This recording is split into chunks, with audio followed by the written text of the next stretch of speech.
Hello, hello, everyone. Can you hear me?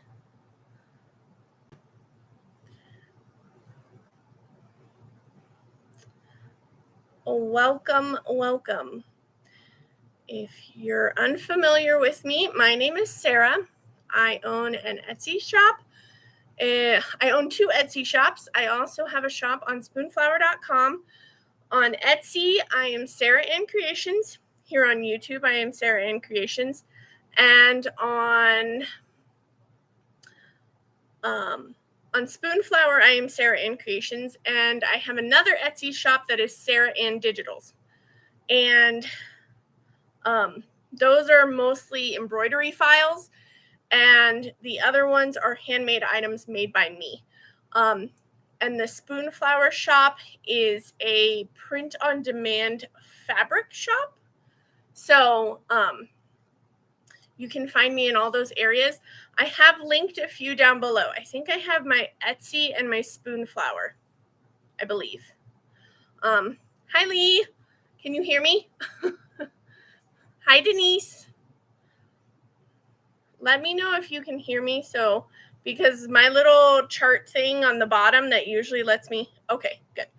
That usually lets me know that I can hear me or people can hear me is not moving. So I'm like, okay, no one can hear me.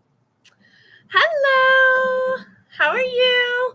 Okay, guys, I'm really bad at names. Diamonds and Doxies, I know diamonds. Oh, okay, Leanne, there we go. It took me a minute. It took me a second. I was like, I didn't think of it right on the cue, but I got it. Leanne and Denise and Lee. I know you guys. Okay, so today, I am going to be opening a new item, a new piece of equipment that I purchased. It's very expensive. And I was like, oh man, why am I spending this? So I'm hoping it actually helps me with my process and that it'll be an asset instead of going, wow, why did I spend that kind of money? So, it's called a Hoop Master. Hi, Jacqueline. It's called a Hoop Master Hooping Station. Let me grab the hoop. I tried to prep before this started, and apparently I failed. I wasn't 100% ready. Okay. These are called Mighty Hoops. I gotta keep them away from my machine or from my computer because it's very heavy-duty magnets in this. So if you have a pacemaker, if you have credit cards, if you have your phone, if you have your computer, if you have a hard drive, anything near it, or you put this on top of it, you can pretty much kiss that sucker goodbye. So it's got very, very strong magnets. And I've noticed, because I have 2 other ones that are larger. This is a 5.5 by 5.5 hoop. And I have an 8x9 and an 8x13 hoop. This one is way stronger than those. So I got to be even more careful. So this is the magnetic hoop that you use with the hooping station. So I'm going to put that to the side and try not to fry anything. Yeah, I don't want to lose my computer. It's fairly new. Or almost a year old. Okay, so trying to figure out where I'm going to put you guys. I can maybe put you over here. Then I'm going to move this over here. Okay, so I think I'm going to try and put you guys over here. And hopefully not unplug it. You guys get to see all my mess. The mess never ends. Okay. Okay, let me get the box. It's pretty heavy. Ooh. Here is the box. Whoop. with my address, apparently. That's how I told you I didn't prep. I didn't prep for today. Hold on, let me prep. I think this will cover it. Maybe, we'll see. Nope, doesn't cover squat. Hold on. Let me grab one of these. Hopefully I was quick enough to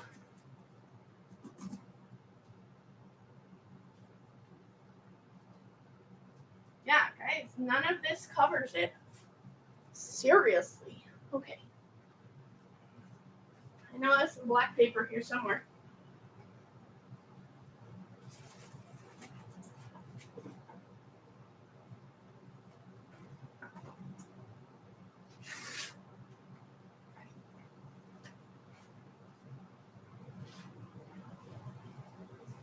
That was one of the things I was going to prep.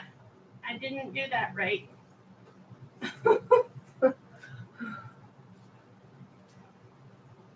Okay. Once I get it covered, then we can move on. That one I can just peel off.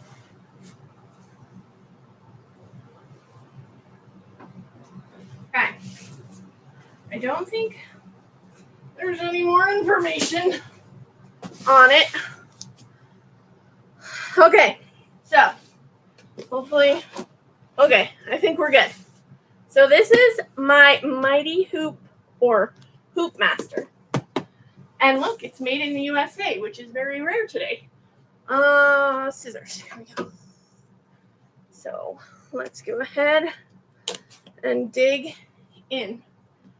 And if there are any people out there who are embroiderers, I did link the Hoop Master website down below. So I think they also have a Hoop Master for home. This is for those who have the Mighty Hoops. They do have a Hoop Master Home Edition, I think it's called, that works with flatbed embroidery machines. Ooh, okay. Well, let's see. Okay. Trash. Oh, I gotta put it together? Are you kidding? Okay. Like, I don't want to put anything together. Okay, I'll put this to the side for right now. This. Ugh. Okay. So here's some legs for the smaller. This is called like the freestyle arm, I think. So that goes with that. Oh, this part's all done. Yay. Okay. And then this, I'll get this out of the way. Woo.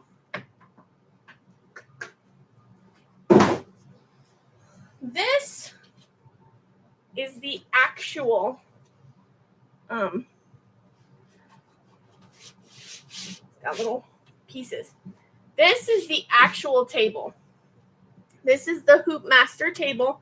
This is what I will use the majority of the time for hooping my stuff. Let me see. I want to make sure that it's the right one.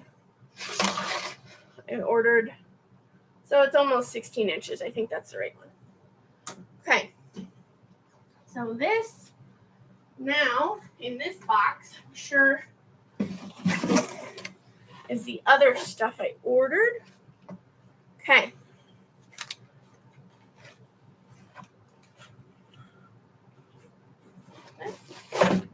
And these. Okay.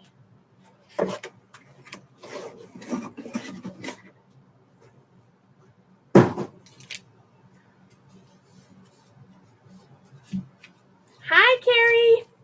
Okay. So here is the table that I'll be using. Then the pieces that go with the table are,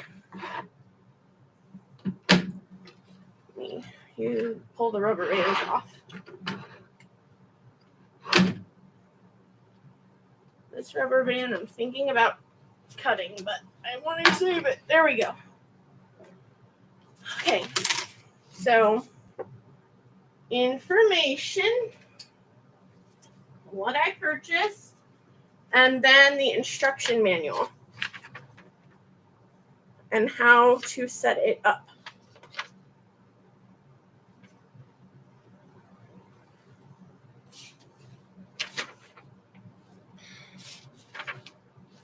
Haha.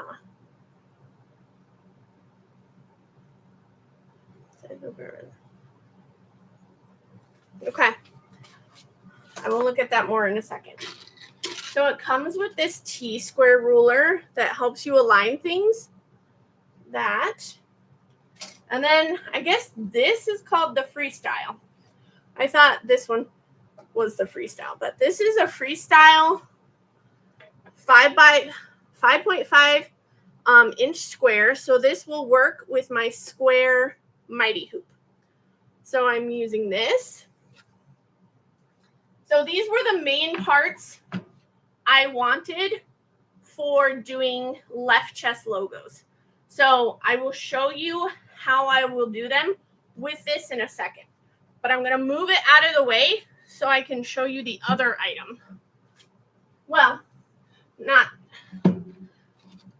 So I mostly need this. Then, oh, this table's not big enough. I did purchase these items too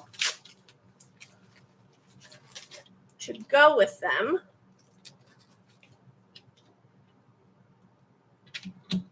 These can work with my other ones. This is the adjustable jacket back fixture, which it doesn't have to be for the jacket just alone, but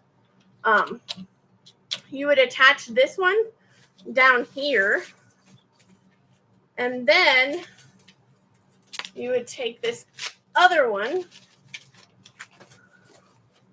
and you would put this all over the top and slide it down. I would have to unscrew it first.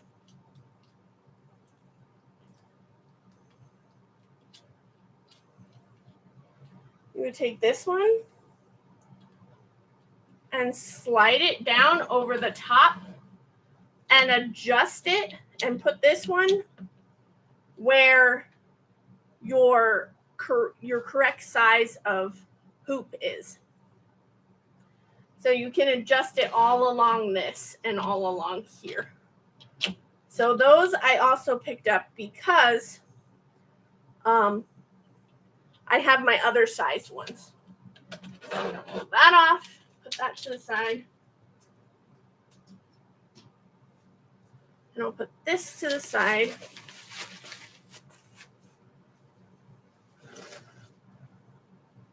For a second. Until I show you the other thing that comes with it. Now this piece, you will attach these legs. Whoa. You attach these legs to this piece right here. Over. Nope. This is the side it will attach onto.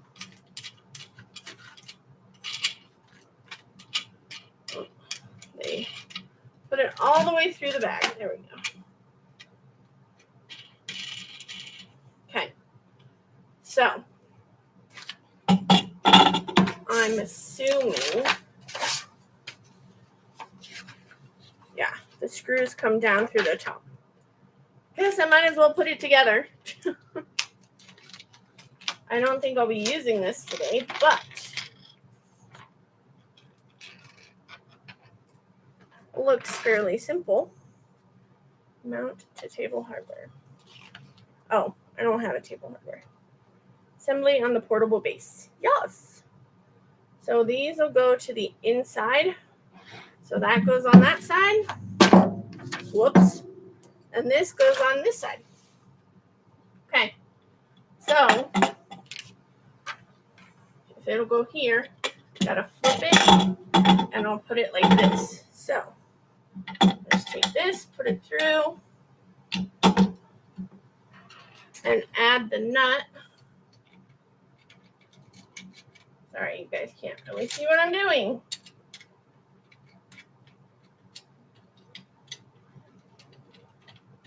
I'm gonna have to get an adjustable wrench from my husband later. I don't know where he keeps all that.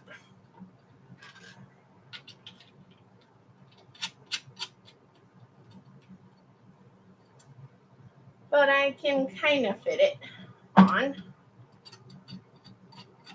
Oh, there we go. So that'll go there like that. And then this one will go over here the same way.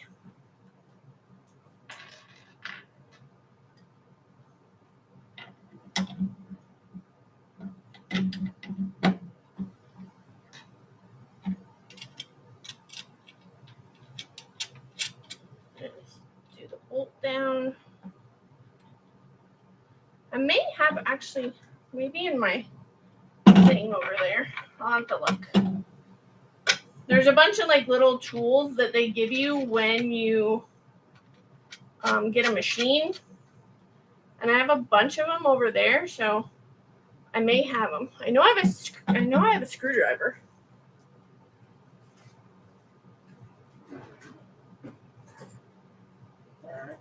This, I'm not sure if it's going to be the right size. Not that one, maybe this one. Oh, it's close. I don't think it's going to work though. Okay. Anyway,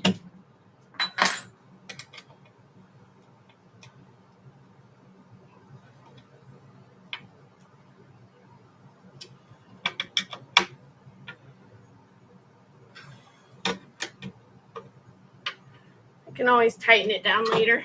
It's pretty tight, so I'm not too worried about it. Just hold it with my fingers. Okay, there we go. So this platform can be used with this. So you take this, so where this little, I don't know what you call that, screw thing. This is to tighten down, and you would take this. Oh, it's on something. I think the freestyle actually, see, that's it. This freestyle connects to this. So you undo this, and so where this little pin is will go right in here. So you put it down, and you push it down on that pin, and you tighten it into place, and that's the freestyle. Then when you're ready to use it, you take this arm, and there's these two little pins, and they will go in this hole and this hole, and you will line up the bullseye through here. Whoops. Through here. You'll line up the bullseye through this little hole right here. So you put that down, you line it up, you push it down, and now you can see the bullseye through the hole. This is then you can use this for hooping little kid shirts. You can use it for, okay, bye Lee. You can use it for little kid shirts. You can use it for hooping like towels and smaller items that you can insert or put over it.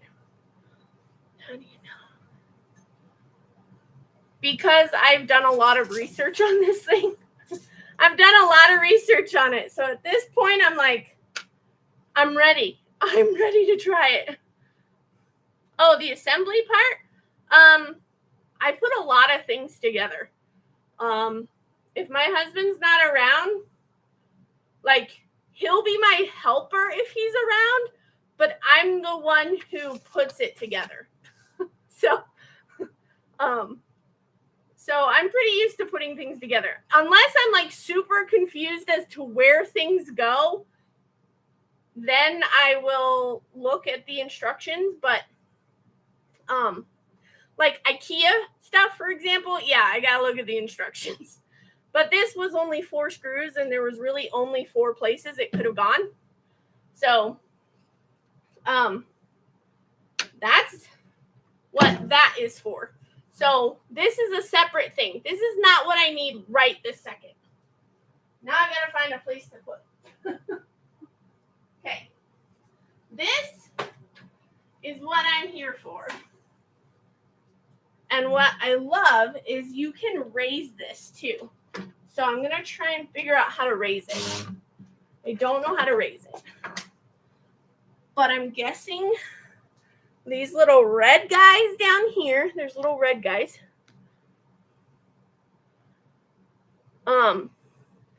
These little red pins, I think you unscrew them. I feel like somebody put this in incorrectly.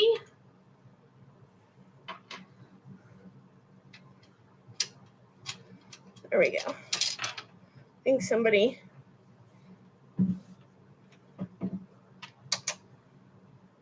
felt crooked. Okay, and then I'm going to lift this up. I think I want it all the way. So I'm going to stick the thing back in and put the fly, I think it's called a something nut. Fly nut? No. I don't remember what it's called. Then I'll put this one all the way to the top level and put that in.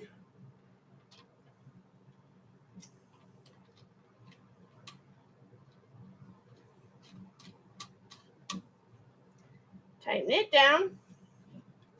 And this is ready to be used. Now it's up at an angle where I can use it. Oh, I'm so excited. Okay. Wing nut. Thank you. I was like, fly nut? That doesn't make sense. Wing nut. Okay. So I'm so excited. The only thing I'm not 100% sure on, so I've watched a ton of videos about logo placement on this, and there is instructions as to where you put this piece right here. Sorry, guys, can you see what I'm doing? Where you put this piece. So, okay, left chest placement. Measure down in a straight line from where the shoulders seam or ribbing meet. 7 to 9 inches for men, 5 to 7 for women garments. Measure over from the center of the shirt to that line, usually 4 to 5 inches. Place the center of the design intersection. Okay. So the shirts I have are not ladies' shirts, but they're unisex shirts. So I'm not sure exactly what I should use. So I may just kind of eyeball it where I think I want the logo to be, and then we will adjust on the board. So, for example, let's say we're doing this small shirt, right? This is a small Comfort Colors black shirt that I have to do. And if we're going off of men's, it says C15. So, if you can see, here's the alphabet. A, B, C, D, E, F, G, H, I. So it says C. And what they mean by 15, over here, because I want it on the left side, if you can see, L represents you want a left chest logo. Right means you want a right chest logo. Now, usually you don't put logos on the right side of the chest. you put names on the right side of the chest. So I need a left chest logo. So it says C15. So C is where we should be lining up the collar of our shirt. And 15 right here is where we should be lining up the whole of this piece of equipment.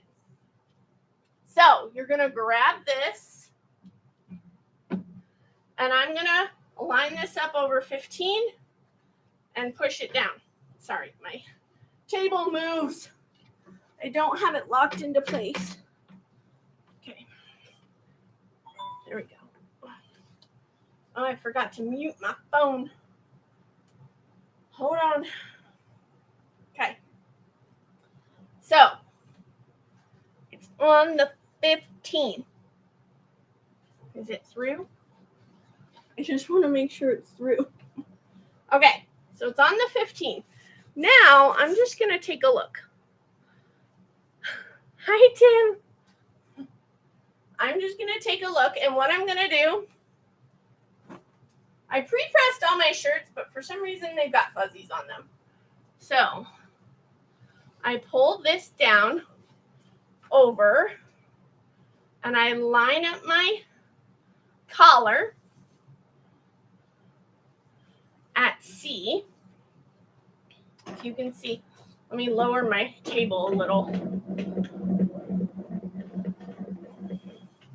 This thing's dusty. Okay. I line up my table, or my shirt, not my table. I line up my shirt at C.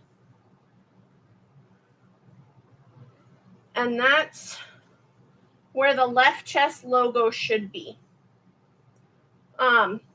Which I think that would be right. But what I'm going to do first is I'm going to go ahead and manually measure an eyeball where I think it should be. And then we'll take a look with the hoop. Where is all this stuff coming from? Yuck. Okay. So I'm going to put this to the side for a second.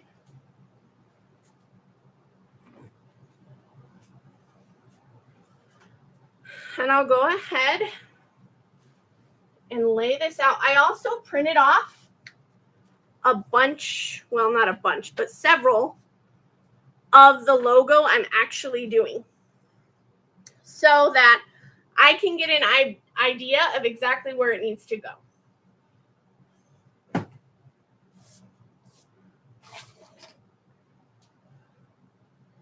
That.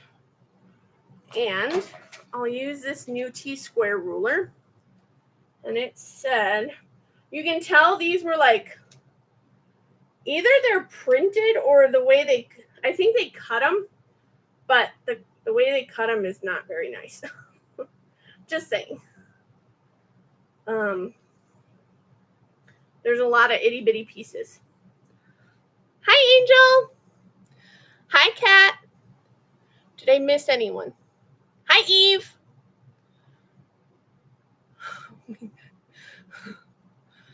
Okay, so it says left chest placement on a men's shirt, which technically I guess this is a men's shirt. It's a unisex shirt, so it's like in between. So it says 7 to 9 and women's is 5 to 7. So if I do 7 to 9, I bring that down to 7 to 9. That seems really low to me. Really low. Well, 7 might be a good one. So I'm doing it where the collar is attached. Thank you.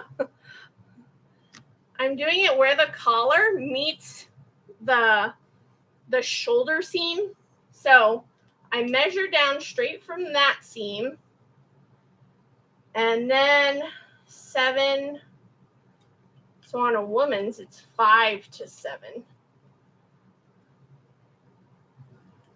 So you guys are just joining along. I think 7 inches is the best. So 7 7 inches. I did used to have little marker things. They're actually not marker, like actual markers. They're little sticker things. Aha, I found them. Yay. That's what you get for putting things back where you used them.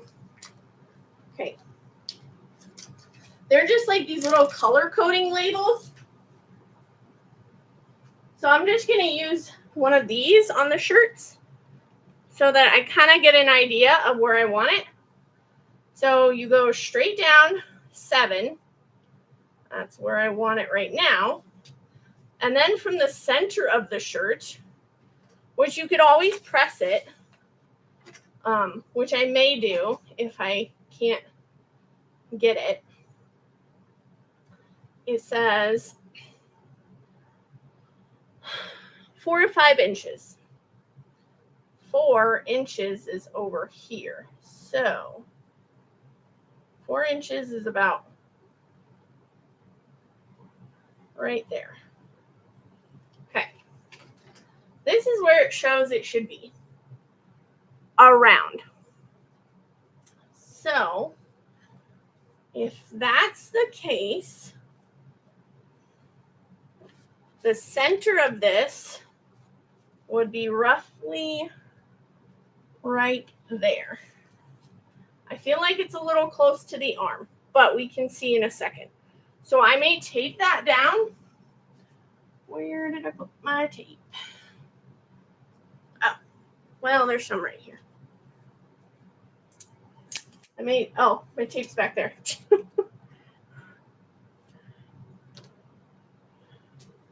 Okay, so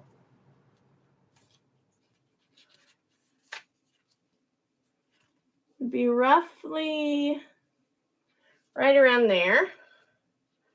And I'm just going to tape it down to kind of give me an idea of where I think it should be so that we can try it out on the machine, because I have 3 smalls to do, I have 3 mediums to do, I have 5 larges to do, and I have 2 extra larges to do. So if I can get this set up for smalls, I can have them all ready to go. So I will set up the machine for the smalls first. Now, this particular design is a little big for the small shirt, but I let Timon know that I was worried if I went any smaller with it, it wouldn't stitch properly. So I'm going to go ahead and test this again.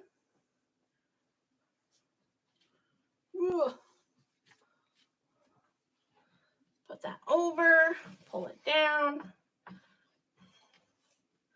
put it at C.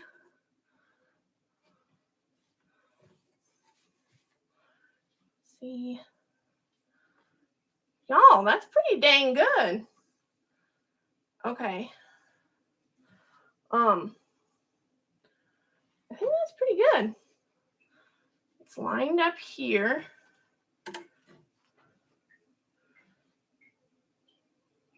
Something's dripping over there.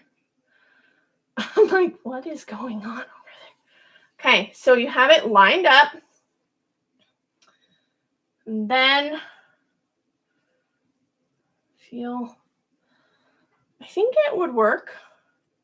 But the only way I will know for sure is by adding the hoop.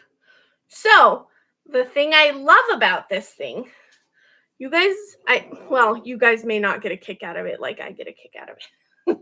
Okay, so what I'm going to do to hoop the shirt, this is what I love about this thing. Not only does it help you figure out where things need to go, it makes it a million times easier. So here is where your hoop backing is going to go. If you can see. You're going to open up these little black flaps. They are magnetized. You open them up. I will take the back of my hoop. So it'll flip it over and I insert it in there. That's the back of my hoop. Then I need stabilizer. I pre-cut my stabilizer. So personally,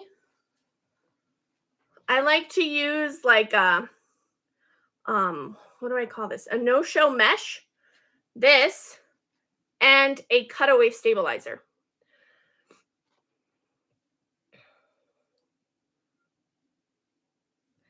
And I'm actually going to double these up. Usually you would iron this to the shirt, but I will do that after I've stitched it. So I lay this here where the hoop backing is. And I bring down one. And I bring down the other. And then I bring up the bottom. Since this is going to face my shirt, the inside of my shirt, and I'm going to iron it on, that's how I want it. So that is ready to go. I just need to hoop my shirt. So I'm going to put my shirt back on here. And this may take me a couple tries to get this completely right. So don't hold your breath that I'm going to be successful the first time. Okay, so I'm going to line this up. The center of my collar at the C, or close to the C. Okay. Then I'm going to take, hold on, like adjusting everything. See? Then I take the rest of my hoop, and there's little channels right here. There's a channel here and a channel here. And the screws or the nuts will fit in that slot. So those are fitting in the slot. It's holding it for me. Then all I have to do is push it down. Okay, you guys ready? This is going to be cool. Okay, I'm really excited. Okay. It's hooped. I love that. So now I just take it off and pull it off of the hooping station. That is so cool. So cool. Okay. Now I'm looking at this, trying to determine that's really close to the edge of my machine. So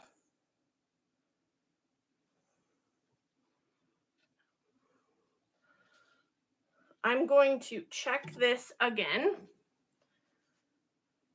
and see if it's where I want it. Because that's going to be really high. See how up here, the very top of that stitching is too close. It's too close to this hoop, and I don't want it to damage my machine, because if it hits this hoop, it can break something. So I want to look at this again. Or you could technically move this up one. I could try that and see how that works. If not, then I'll just move it back down. So it's not anything bad. Man, that's hard to push it down. There we go. So I'm just going to pull this apart. Ugh. And then pull this out. And I'll just re-hoop it the same way I just did. So it's not anything crazy. Come on. I need the back of my hoop. So I put the back of my hoop in here. And I open up all of these. Line this up. Put this on.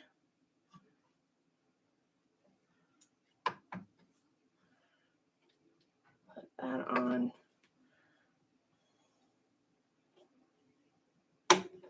Okay, that's ready. Now I'm just going to try this out. You know, and that spot might actually be pretty good because I'm putting the shirt on, pretending I'm putting it on. That might actually be a little high. I'm over here thinking to myself, I love my new toy. I sure do. If it can make my life easier and I can offer like more options, yeah, I'll be super excited. Ooh. We'll have to see. Okay, that. Now I add this to it. But like, guys, I've done one shirt already. This is the shirt I did already. I'll show it to you.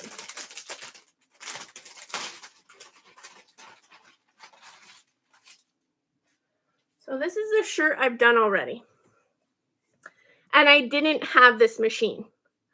The amount of time it took me to do this it's unreal, because if you don't have something holding the stabilizer for you, you're trying to hold it and maneuver it and adjust it and slide it and switch it while moving the other stuff too. So it's like it takes forever. And then you're always like, oh my God, did I do it right? Did I do it wrong? Is it crooked? Is it straight? This one, I think I did okay. But, and if you can see, for example,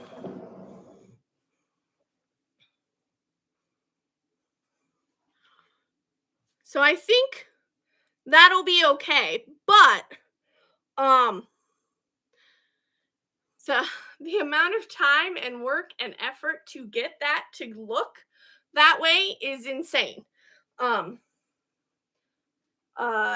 It just, I couldn't even tell you how long it took me, just because you guys know, if you've watched me for any amount of time, you know I'm a perfectionist. So if it's not right, I know it and I feel it. Okay. So this is all lined up. And then, well, see, that's too low. So I'm guessing I'll go with the other one.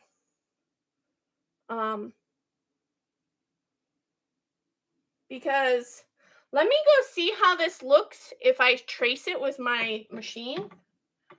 And I can trace it and see how it's looking.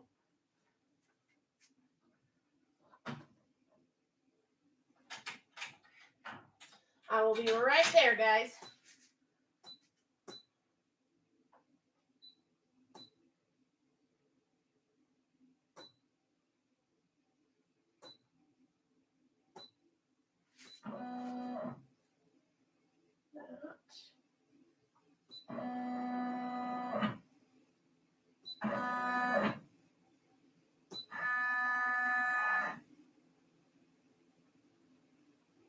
Yeah, I think that might be actually a little too high, because I don't want it like in somebody's face. Like, I don't want it too high, a little bit lower. Sure. So, okay. Because then I think it'll be, because it was gonna stitch about here. Right about here, and I think that would be too high. Like, if I were to take this and move it there, like where this would be like actually in the middle.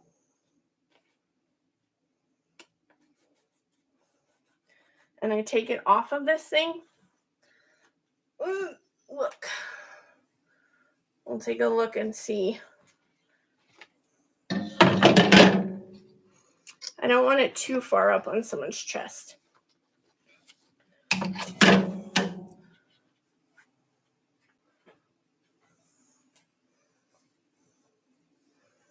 And then I just put it up to me. Yeah, I think that would be, if you guys see, I mean, obviously this is not my size, but if you see it on me, pretend it goes up a little bit to go around my neck, right? That is really high. I think that's too high. So I'm going to bring it back down a little, back to the 15, and retrace it and see where I can get it. This thing gets stuck. There we go. 15.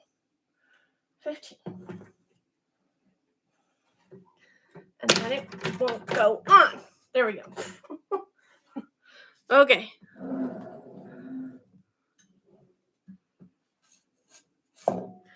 Right. Now I'm going to move that. Put this back on. Right now, we're just in trial and error, guys. I'm trying to do the trial and error before I actually put it on the machine. Because once it's there for good. Okay. There. Whoop. Slid down.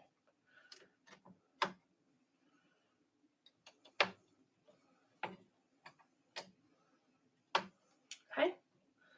That and like that. Okay. Now, let's just redo it. And I might actually make a center seam with my heat press because it's heated up now. Just to make sure it's all centered, not center.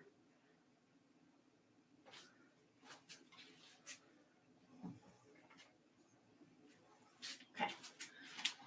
I'm just gonna heat press it. Oh, you can't see me. Good. I'm just gonna press it for a few seconds.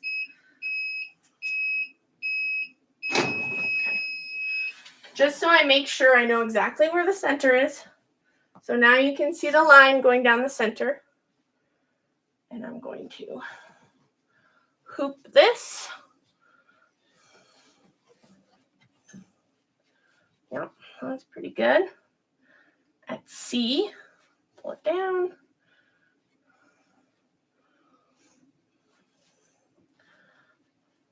Okay. That looks good. And now I'm going to put this on top. Oh, I love this part, guys. I love this part. Okay, ready? Okay, ready. Here we go. Oh, I love that part. I love that part. Okay. So, this is where we originally put the dot, right? That's where we originally put the dot. But if we're going exactly in the center, this is where it should be stitching out. About there. Let me go double check it. I like to double check. Make sure I'm not missing anything.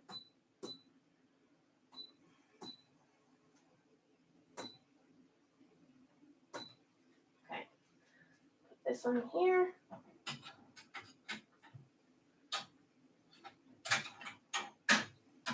Now you guys might be saying, well, this isn't any faster. It will be. Once you get it down for that size, then the next one you just have to hoop and not worry about it. Okay. That goes right there.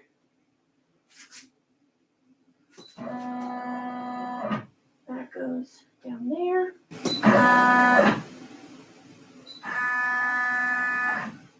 Sorry, I'm just making sure it's in the right place.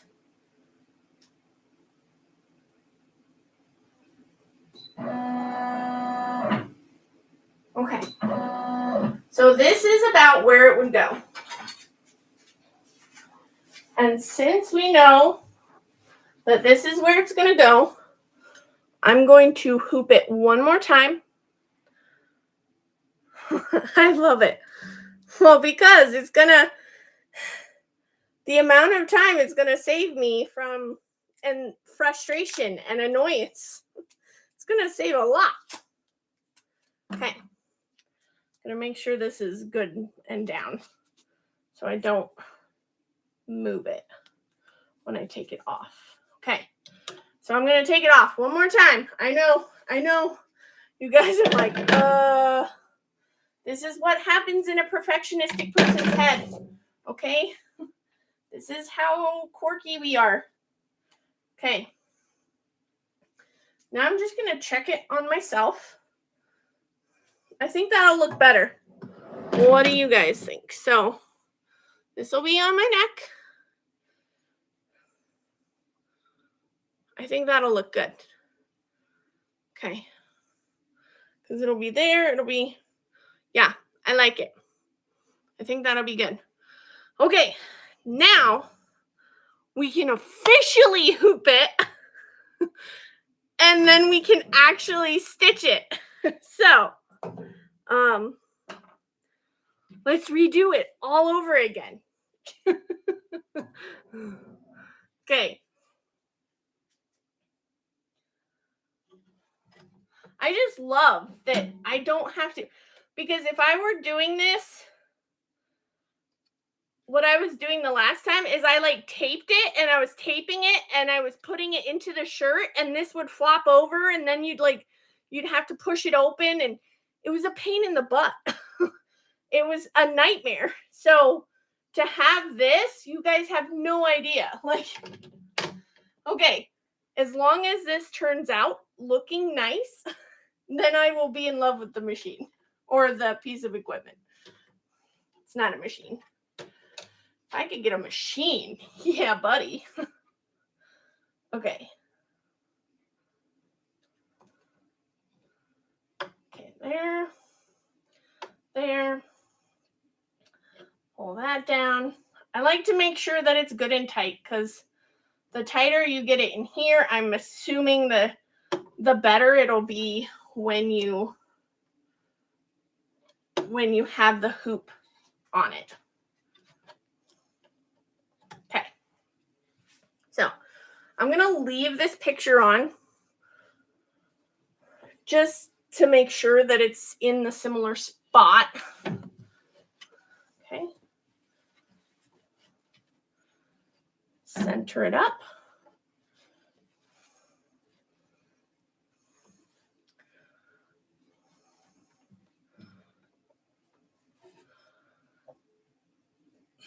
Okay. That looks good.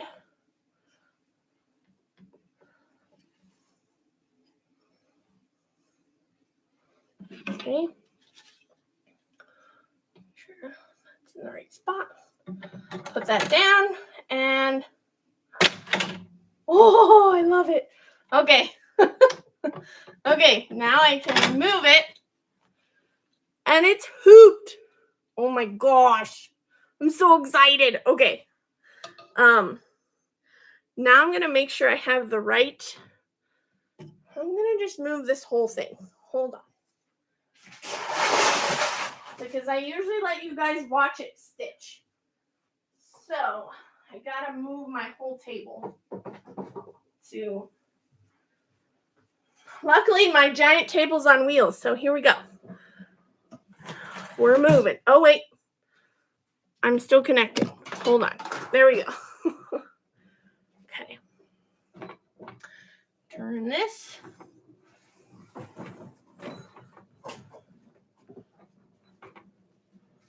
Okay.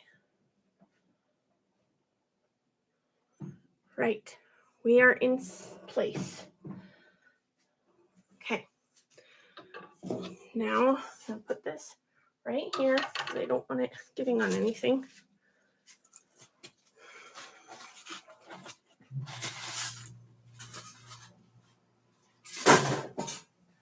Trying to make some room on this table because I will have to move this to adjust you guys.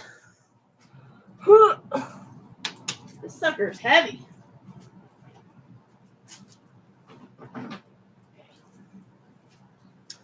So now I have you moved, and you'll be able to see what's going on. And I'm going to make sure I have the right one loaded up. So this will just take me a second. File. Open.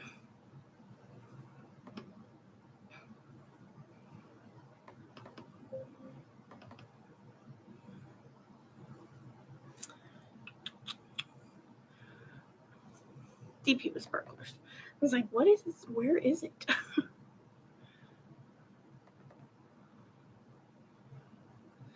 Is that the one I want? I think it is.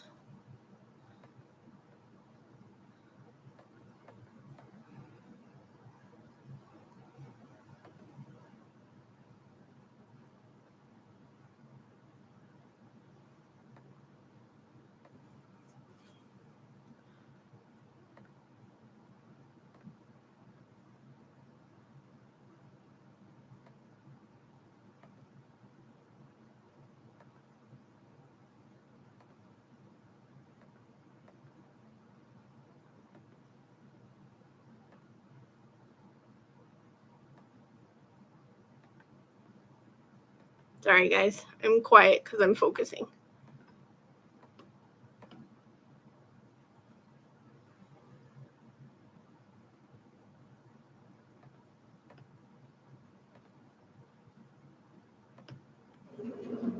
Hold on. You're going to have to stare at my face for a second.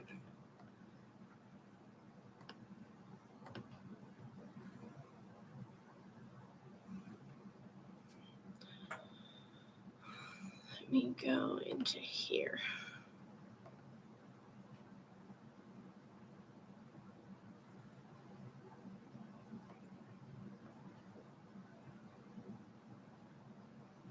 Yep. I'm just double checking everything I added into it. Yep. Yep. Okay. That looks good. Be right with you guys. Promise.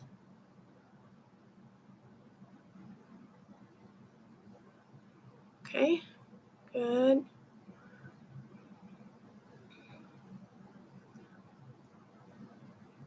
So when I went to stitch this on that other shirt, I noticed some things that I didn't love about how it was stitching out. So I changed it on, I changed it and redid like what I didn't like. Okay. Almost done.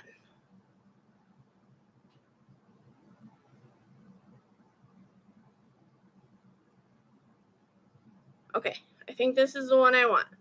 Just sometimes you got to make sure because you don't want it to start stitching something that you don't like. Okay, I have to hook up my machine to it, and then I have to save it.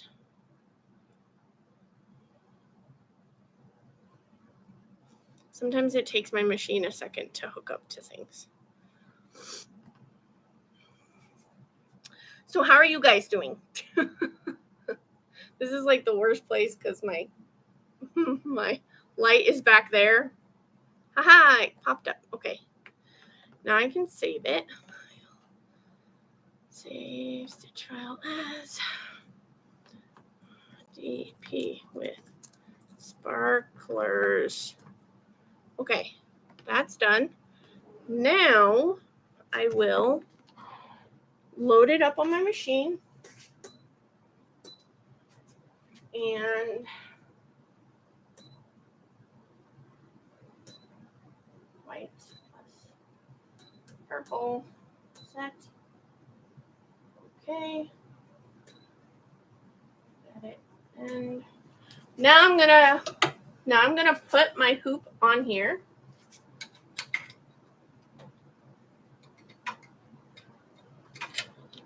sure it's not getting stuck. There we go. I think I got it.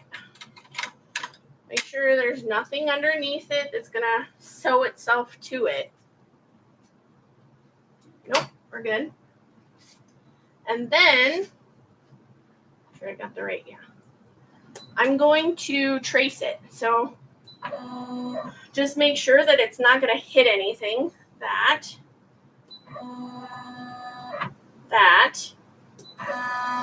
There. Okay.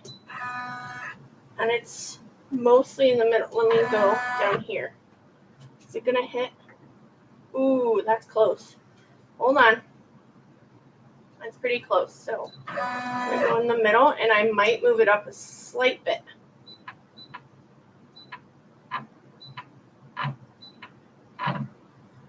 Because the wording is pretty wide down there. So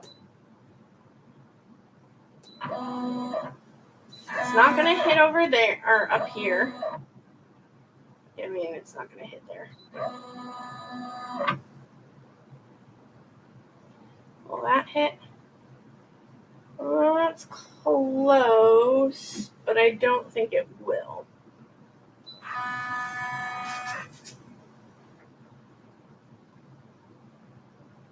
Okay. I think it should be okay. That side, that won't hit. Just double check this one more time, because this one's the closest one. I think that one's good. Okay. Now we're going to go to sewing, and I'm going to remove this off of it nice and smoothly.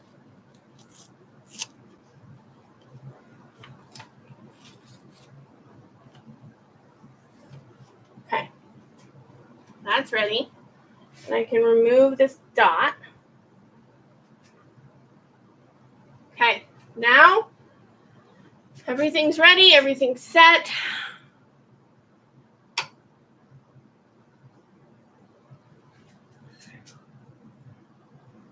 Oh, was I frozen?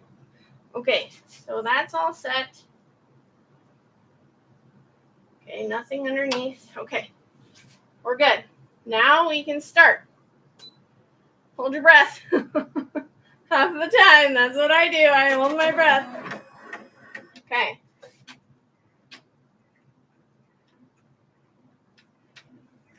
You guys see it?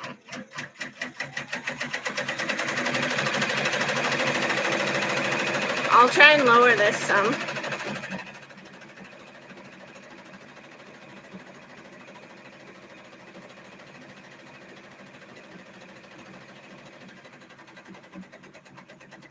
So you guys can actually see what the machine is doing. Sort of. So right now it's doing the bottom of the diamond.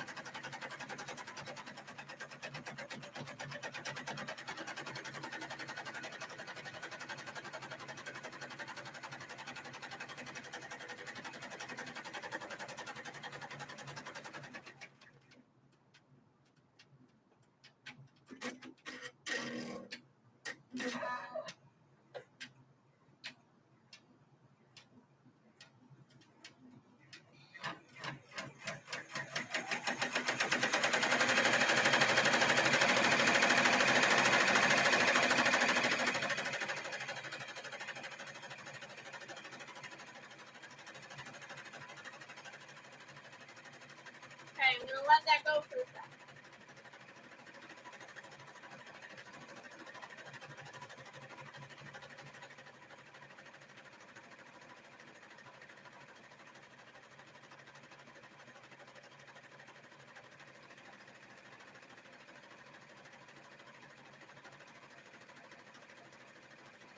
If you guys have any questions, you can go ahead and ask me.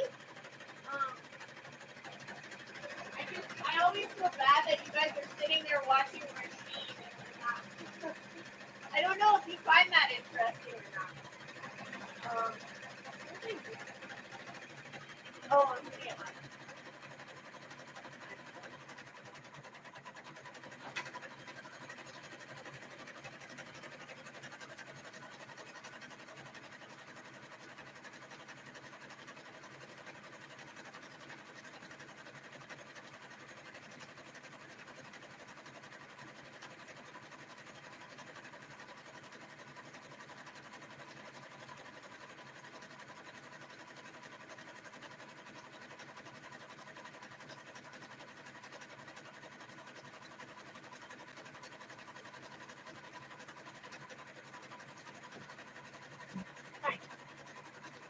I can see your guys' comments if you have any questions.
Right now I'm just prepping the next shirt.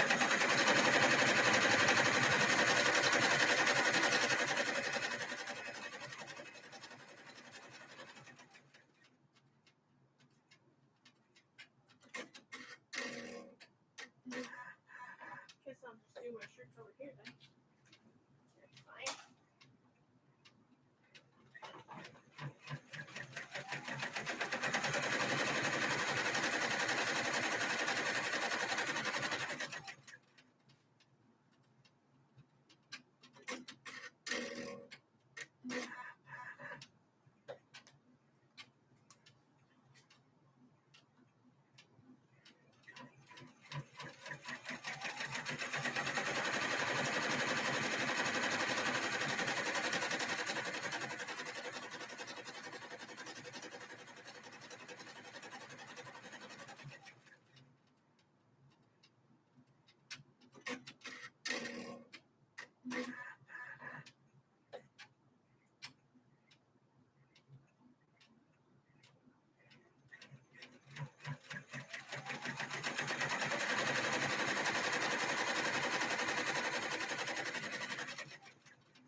So it says it takes about 21 minutes to stitch out. So each shirt will take about that roughly.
need more table space.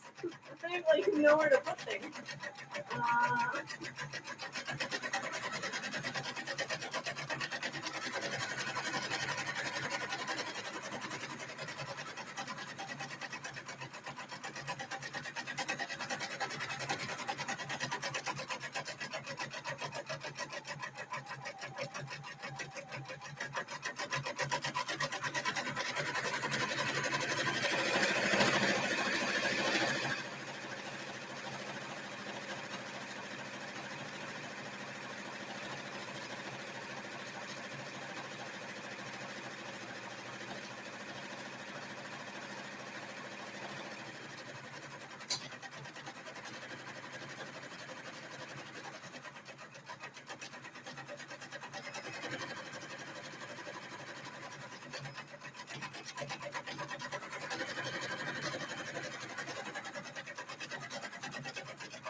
I can see why people have more than one of these. So before I got my hooping station, I had purchased this for this project. And once I started doing it with that last shirt, I went, this is not going to be easy. So I purchased the hooping station without this because I already had it. Now I see why people have more than one so that they can be prepping the next shirt. The only problem is these hoops, this one for 5.5 inch by 5.5 inch is $135. And that's just for the hoop. So just think how much the other one is. So I can see why they want multiple, but that's something I'm going to have to work up to slowly over time. Now it's going to stitch DP with sparklers.com at the bottom.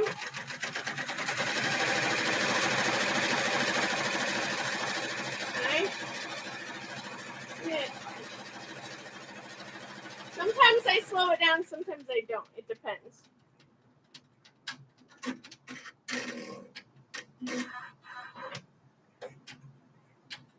I'm sure everything's feeling okay under here. Yeah, that still feels good.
oiled, there's like little felt dampeners up inside of each of these needles. And you're supposed to like oil them every like 3 months or so. And I always forget to do that. So I just recently oiled them. And right now, like, my machine sounds a little quieter. So I'm like, oh my God, is something wrong with it? Like, I'm like, oh no, is something wrong with it? Or is it going too slow? Because it's at its normal speed, but it sounds slow because it's been oiled.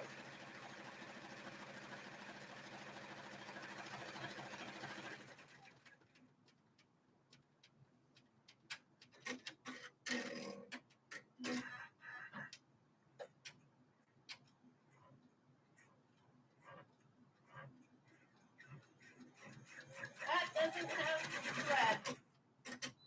I could tell that it didn't have thread in it. The thread broke or didn't get caught by the bobbin. So, gotta re-thread it. Pull it down. Gotta go through here. Grab it.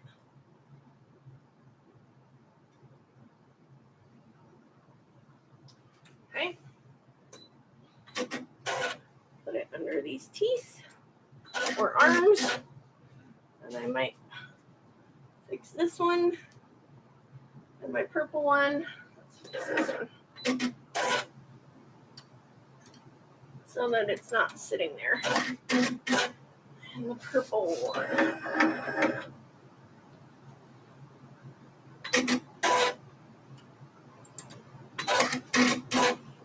Okay. Now we have to go back a bit.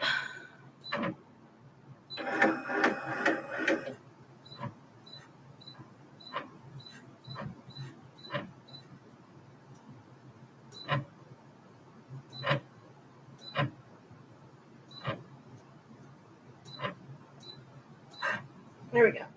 Plus one. Then it should start where it's supposed to. Yeah. Hopefully it'll grab the bobbin. There we go. It grabbed the bobbin. We're good.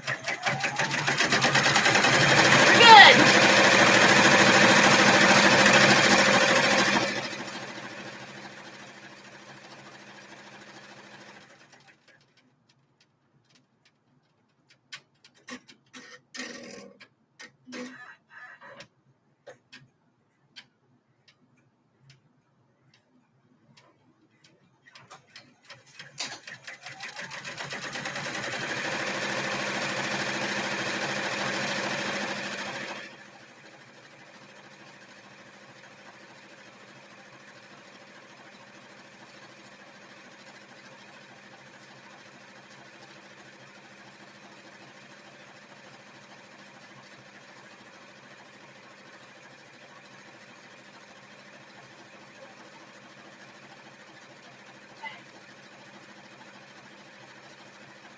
Now,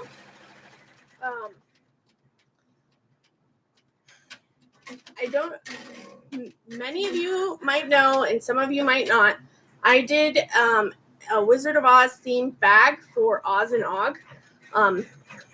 It's not doing it again. Okay, hold on. I don't get why it doesn't catch. It's driving me nuts.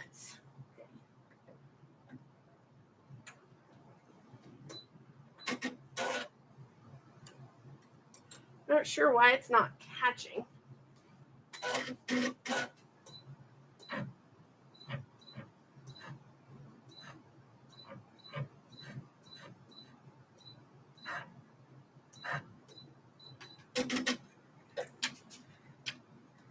Nope, it didn't. It's not in that either. Hold on. I don't get why this is acting up.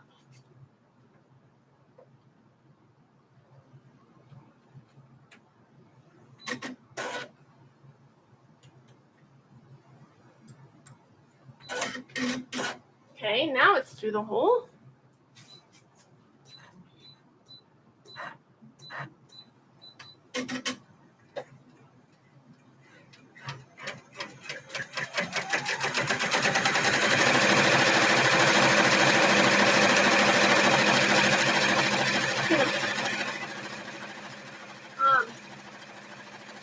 many of you may know, and some of you may not, I did a Wizard of Oz inspired bag for the Oz and Og diamond painting event.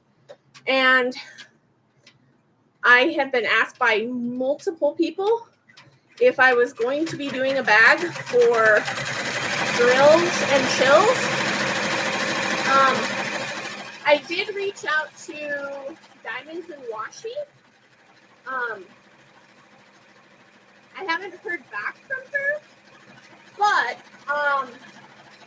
I am definitely thinking about it, and I have ideas in my head. I can share with you kind of my ideas if you're interested. If not, don't worry about it. But I was planning on making a bag, so I'm just kind of in that like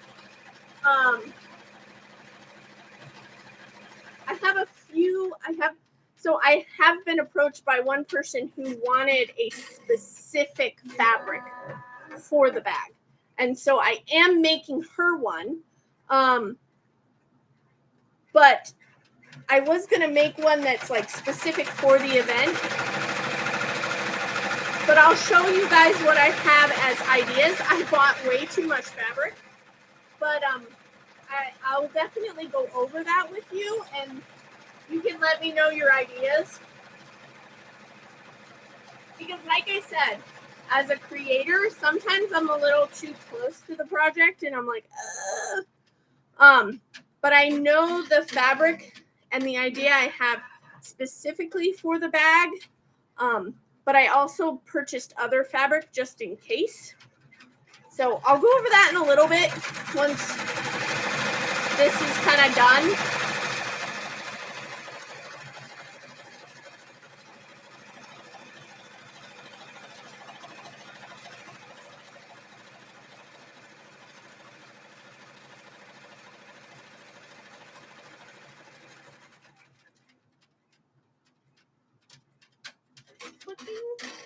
Good. But like with anything, I always am like really nitpicky. Like, oh, I don't like that. Oh, I don't like that.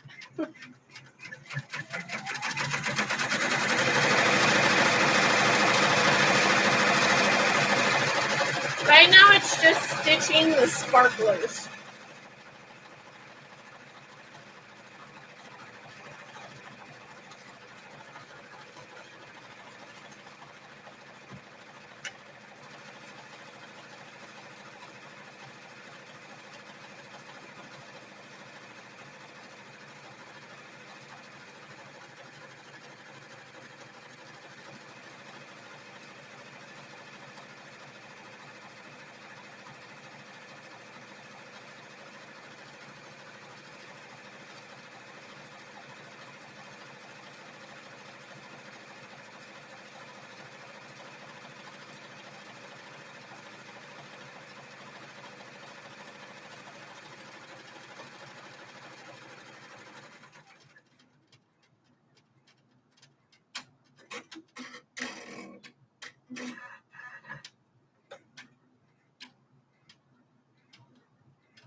Okay.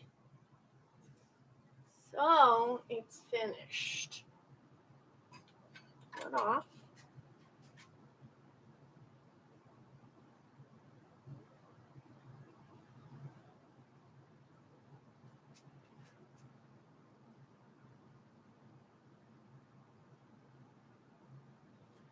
So right now I just need to do a few adjustments on it. Fix a few things that I'm not in love with.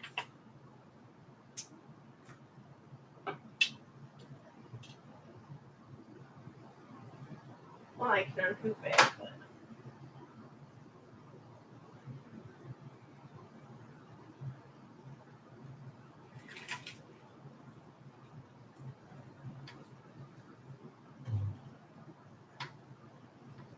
I can take this and put it back in here so it's ready to go for the next shirt.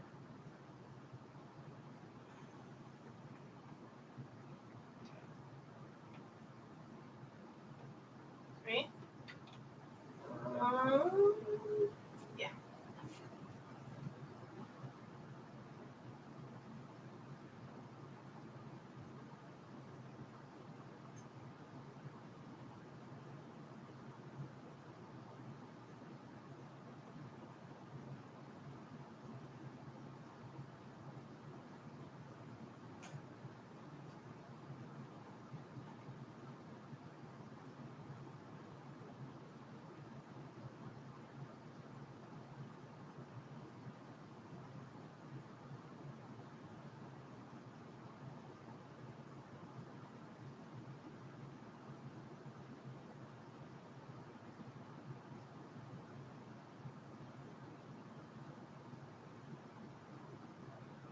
Okay.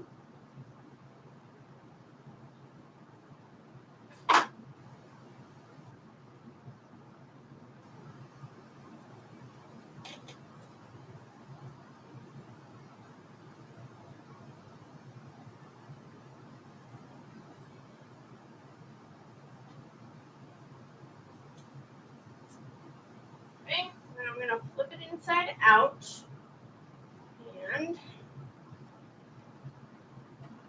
trim some of these. Where's my trimming one? Okay.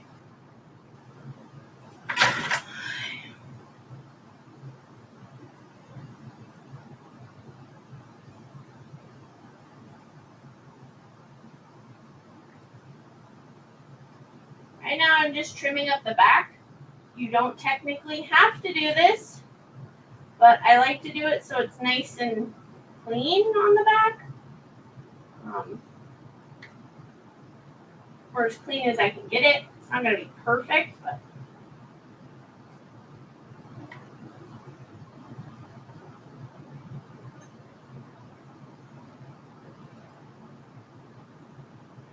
and I don't necessarily do this for adult shirts because here, I'll tell you when I get over there. I don't want you guys to have to listen to me yell across the room.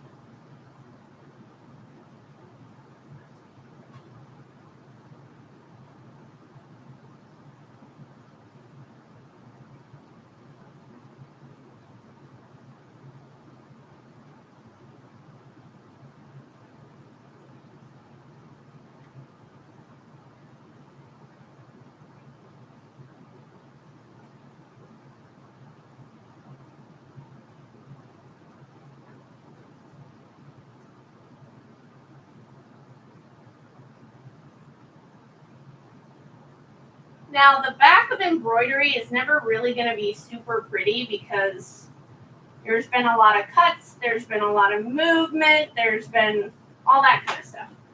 So it bugs me, but at the same time, I know it's not really under my control how neat it's going to be or not. The only thing I can do is make sure that I trim it up some. Other than that, I don't really have control over that. Okay, so now for adult shirts.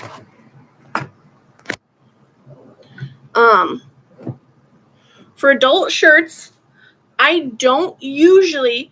So there's something called it's got a lot of different names. Cover a stitch, cloud cover, different things like that. It's like a very thin see-through material that you can iron, that is fusible, and you fuse it to the back of your stitching, and it gives it like a soft feel so that when you're wearing it you don't feel it. Usually you put it on children's clothing because it's irritating. Like some of it can be kind of irritating, especially if it's got a lot of stitching going on, that kind of stuff. I don't usually put it on adult shirts.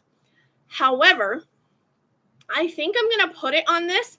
I just recently purchased some, so I'm waiting for it to arrive because I wanted it in black. It normally comes in white. Let me see. I have it somewhere here. Hold on. So I can show you what it is. The one I have is by Sulky, and it's not called Cover a Stitch. I forgot what it's called. Oh, there's stuff on it. There's fuzz on it from a Minky fabric. But it's like, this is like, it's very see-through. So this is the side that gets adhered on your fabric. So it adheres to, say this is your stitching. This adheres to the stitching and it's softer on the back.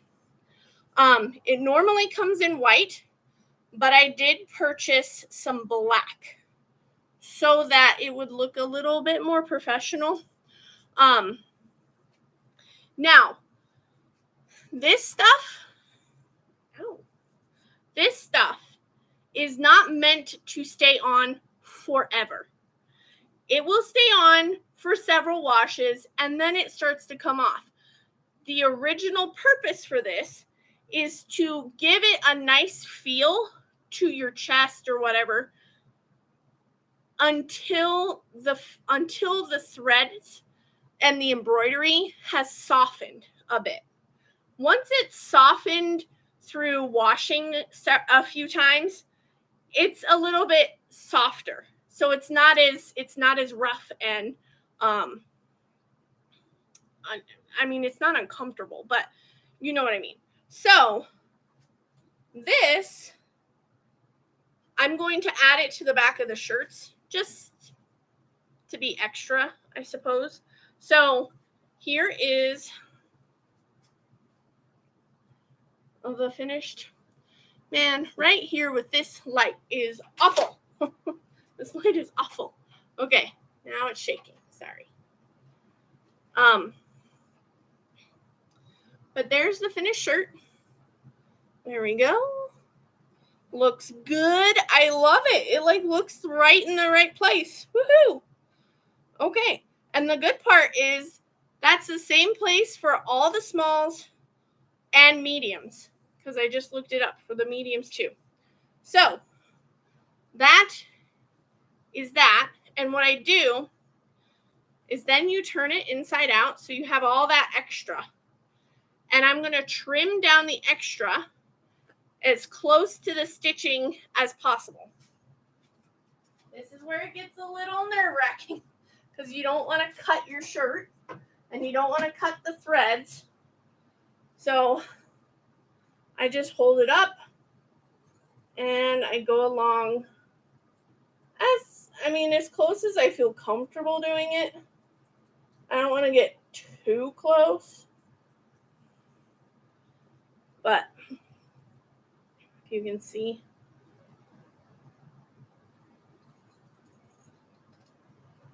this way I can at least see my shirt where it is, where it's located.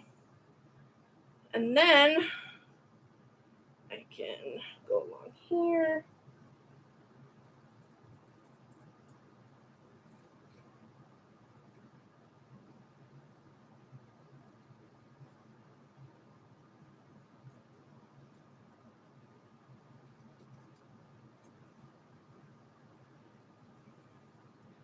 Then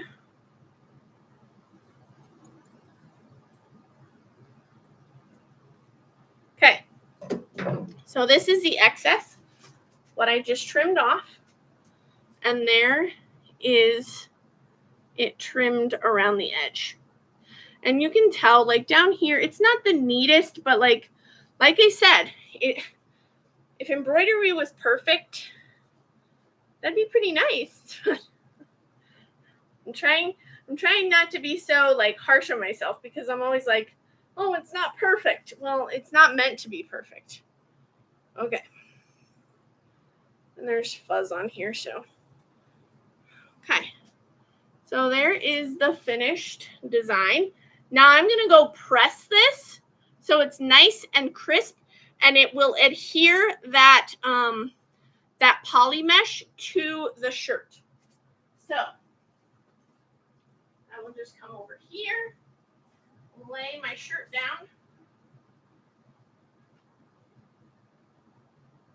and I put my cover over my shirt. Make sure it's nice and smooth. And then I will press it.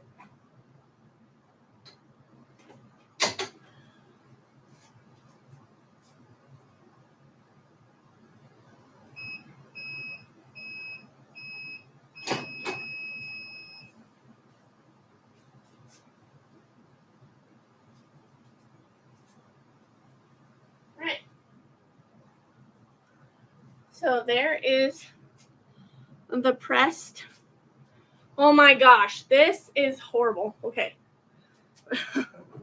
Let me turn you enough so that you can actually see it. There is the finished design.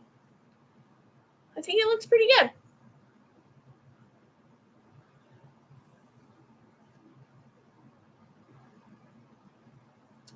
Good? I'm always like, is it good? Where can you get one? Oh, these were just made for her. She just wanted them for her group. Who works with her? I'm assuming her kids and all of that.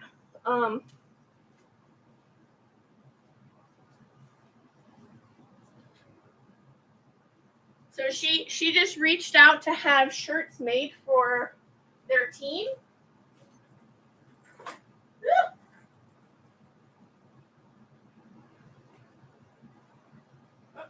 Gotta put my stabilizer on. So I don't know if she wants them sold or not. She just reached out and was like, hey, can you make shirts? Because Carrie and Tim told me that you made them. Which I appreciate very much, Carrie and Tim. I just don't want to offer something if they don't want it offered. You know what I mean?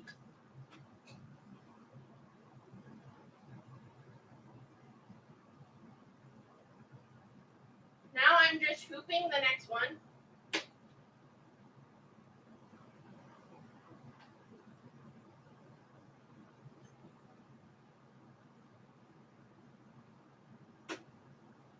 Go. This is another small, and I've already pre-pressed it.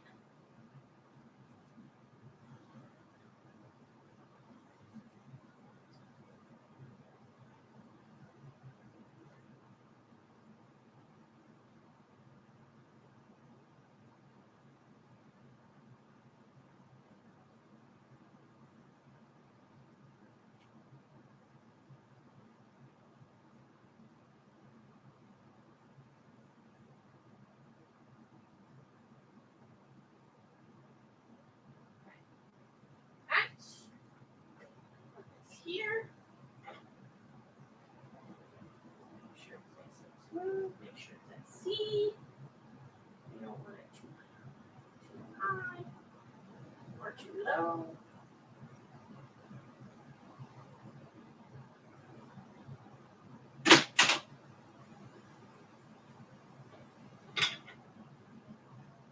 It's gonna take me a minute to get used to that, but I got it.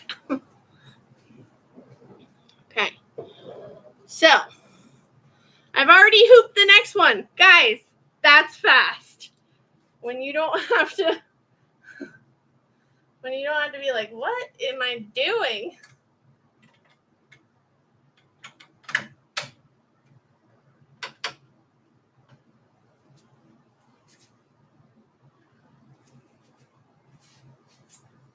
just checking something real fast.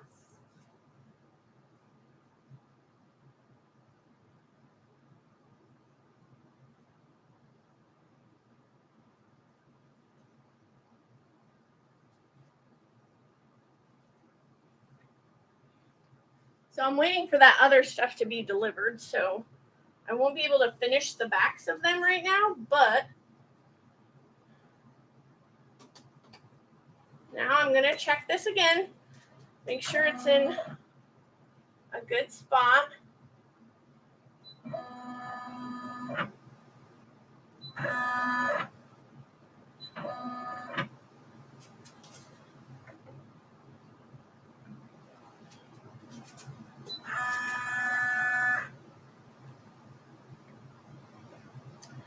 Okay. Why is that? Oh.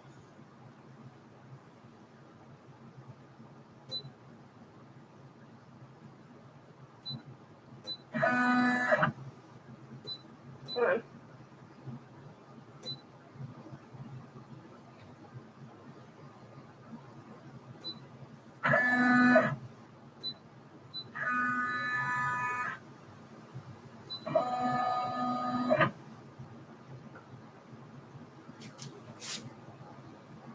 I feel like that would hit. So I have to make adjustments.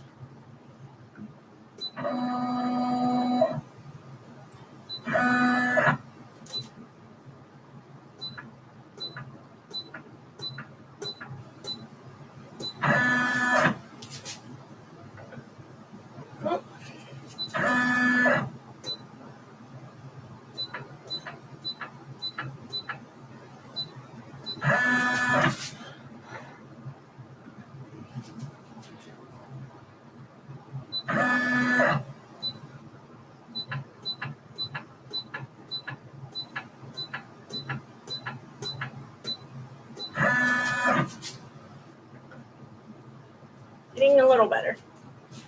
I think that'll just hit flat. But just to be safe.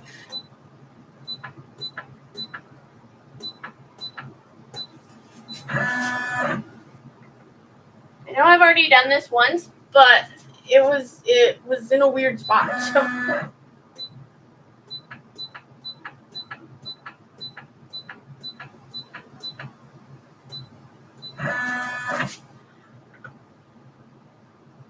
I think that'll work. Let's see. I think that'll work. Okay. The rest of it didn't move, but I'm going to double check. I have to double check because Mighty Hoops are not made for brother machines. They don't recognize Mighty Hoops. So, and we don't have to worry about those because the stitching isn't near them. Okay. That side's good.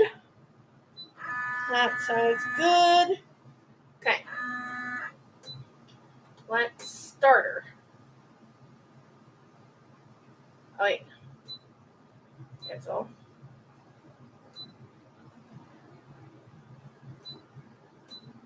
Hold on. Gotta change this thing.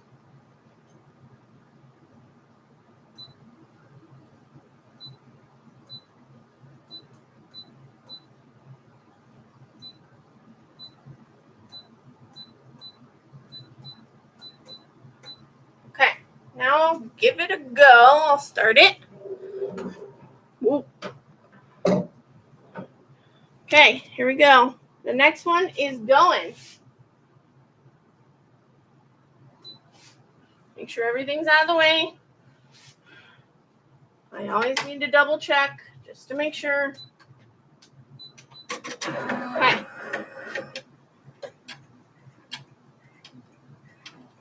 There we go.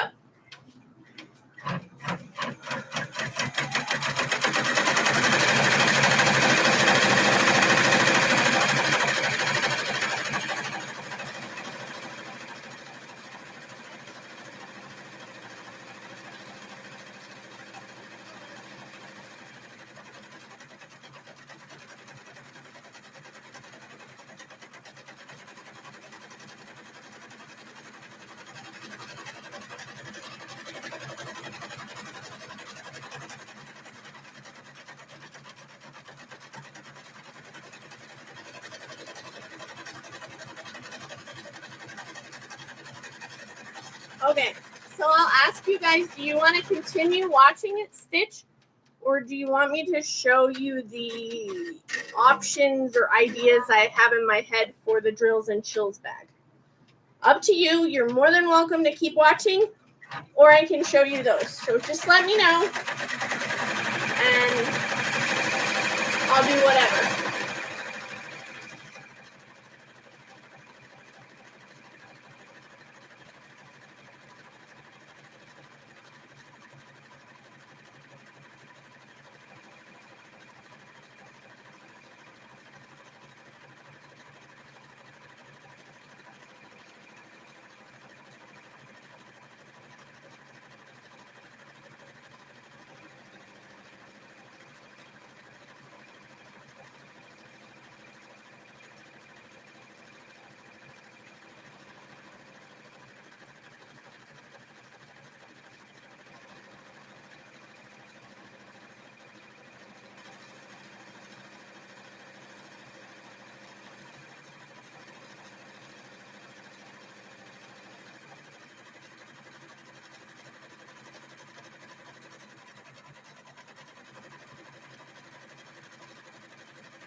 Okay.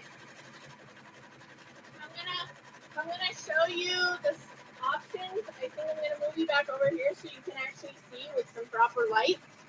Oh, gotta unplug me.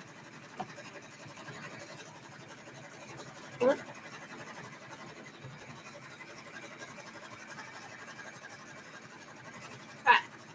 I want you to be able to see properly the options.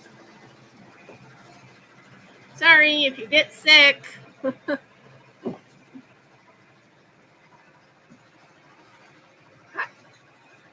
we go.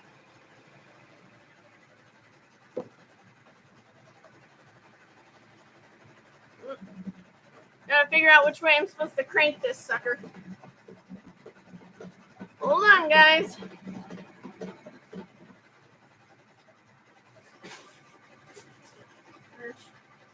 I think my name's on some of these.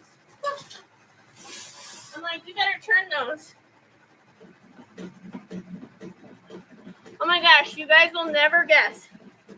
So I had one Oz and Og bag left. And someone reached out to me this morning and said, hey, do you have any more left? And I was like, you're in luck. I have one. And she was excited.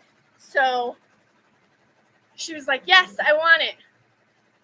And I was like, okay, I just need your name, I need your email, and I need your address. She sends it to me. And this person only lives like 30 minutes from me. I was like, what? Are you kidding? I thought that was crazy.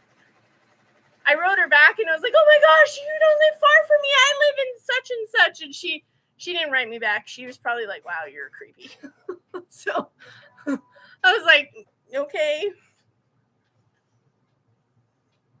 Never mind. But I thought it was a cool coincidence. I was like, that's cool. Okay. So.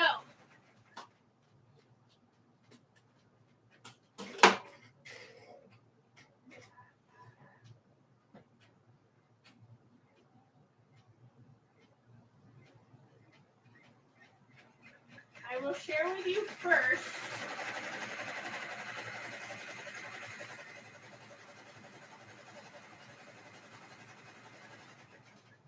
Sorry, I'm being secretive. I don't want anyone to see it. Not yet.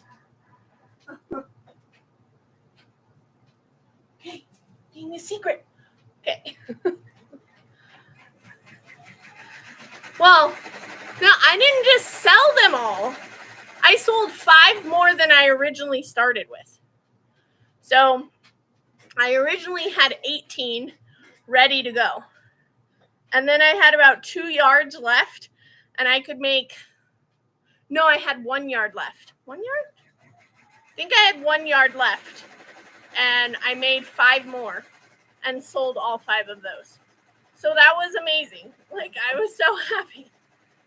Like, you guys have no idea, like, how much that boosted my spirits, because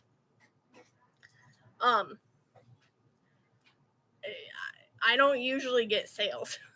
So when I got sales, I was like, oh my God, you've got to be kidding me. And I keep checking all day today because I applied for a craft fair that I was in last year for Christmas time. And they're supposed to let us know whether or not we made it in. And if we get an email, we got in. If we don't get an email, we're supposed to take it as the fact that you didn't get in. And I haven't gotten an email yet, so I'm a little bummed. I gotta say, I'm a little bummed. I have so much stuff I could be selling. I have a huge tote full of stuff. But anyway, let's go over. We'll go over what I originally was going to do for the bag, for the Drills and Chills bag. I originally saw this fabric. Oh, my thing stopped. Hold on. I think my bobbin ran out. Let me get my bobbins back on track.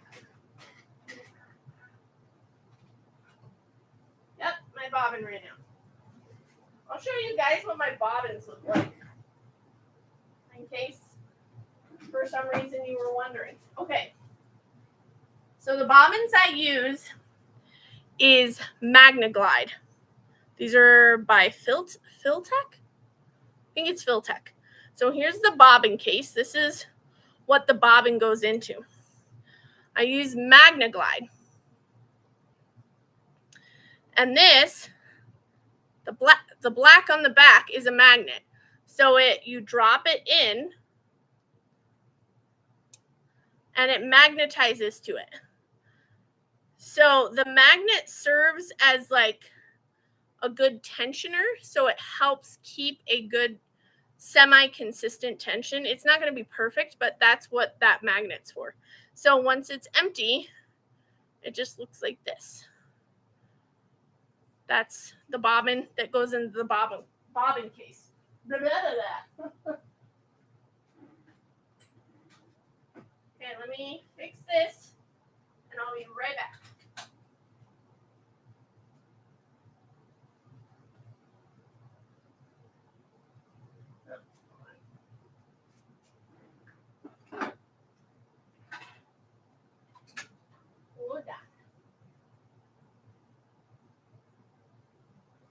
There we go. That was nice. Easy.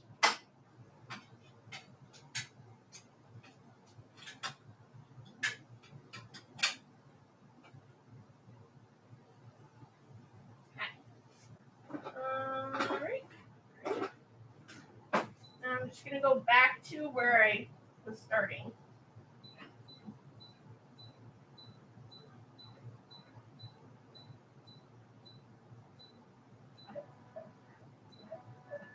Okay.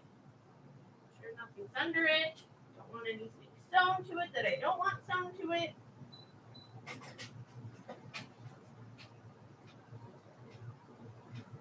I'll be right there. Okay. Just making sure that it was working right.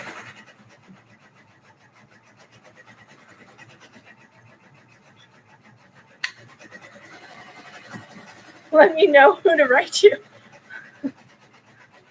Yeah, right? I wish. Well, I was surprised that they let me into the spring one because a lot of my stuff is not like spring-ish. It's more for winter. So I'm like, come on, guys, let me in. Like, it's more winter. It's like velvet baby beanies and all that kind of stuff. And I did well at the last one. So I was like, come on, guys.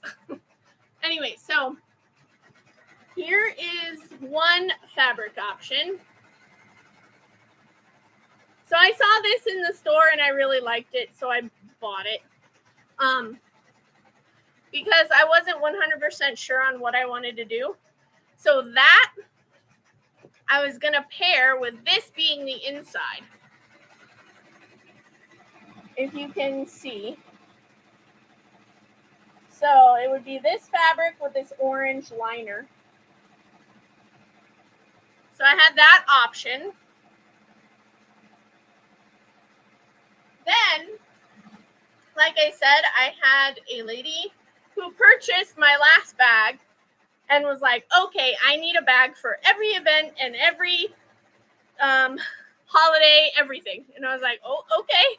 So she sent me a picture of a fabric she really liked. And she said, I want this and I want drills and chills embroidered on it. So I still have to send mock up something and send it to her. Oh, hi, Ditzy. I get into a roll and then I don't look at anybody. Hold on, one sec.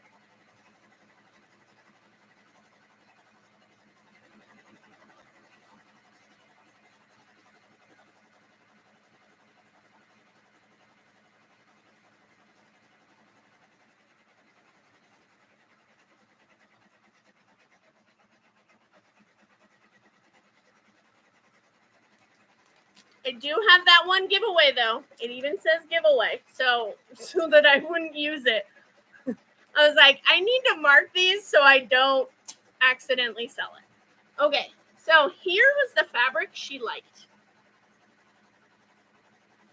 It's just a bunch of little doggies in their Halloween costumes. And the fabric I was thinking about using as the outside fabric, I bought extra so I could make hers. So it's going to be the doggies with this pretty like dark purple. So that's what the liner is going to be. This will be the outside of the bag and this will be the liner of the bag. Then I've been working really hard for you guys. So I really liked this fabric. It's kind of like a distressed fabric. So it's a distressed purple. I thought this was great. And I kind of wanted, now I don't know if this is going to work out. I haven't tried it yet. So I've tried a mock-up with fabric and it worked. The mock-up with fabric worked perfectly and it looks nice. So I could always do it with fabric, but I really, really wanted to incorporate glow in the dark. So I purchased this Caesar Easy Weed glow in the dark HTV vinyl, which is what I used for the last bag. I used a vinyl. Trying to see if I can peel it off, because that's like one of the main reasons. If I can't peel it off, it might be a little too hard to do. Hold on, I'm testing it right on the spot for you guys. Ooh, that's gonna be a little scary. I'll have to peel it off like super gently because it's super thin. So the last bag, I used this. The last bag, I used this sparkly HTV. which is thicker, and you can pull it off and it doesn't stretch or deform like that. So it's pretty stiff and pretty it's pretty durable when you pull it off. This is quite a bit more delicate. So if I go to use it, I'm gonna have to be a lot more careful peeling it away. Because I don't want it. You can stretch this out pretty bad because usually you use HTV on a cutting machine, and the cutting machine will cut it, and then you just weed out the stuff that you're not going to use. So you don't care that you're ripping it apart. But since I want to use it on a bag, I'm gonna have to do it very, very carefully. Like extremely carefully, because it's very thin and it could stretch out. So I'll just have to be really careful. Like, see how thin that is? It's very thin and delicate. So we'll see. But this is glow in the dark HTV. So when you charge it up, you put it in light. You can even put your cell phone to it. Hold on, I'm holding it up to the light. And we'll see if it does anything.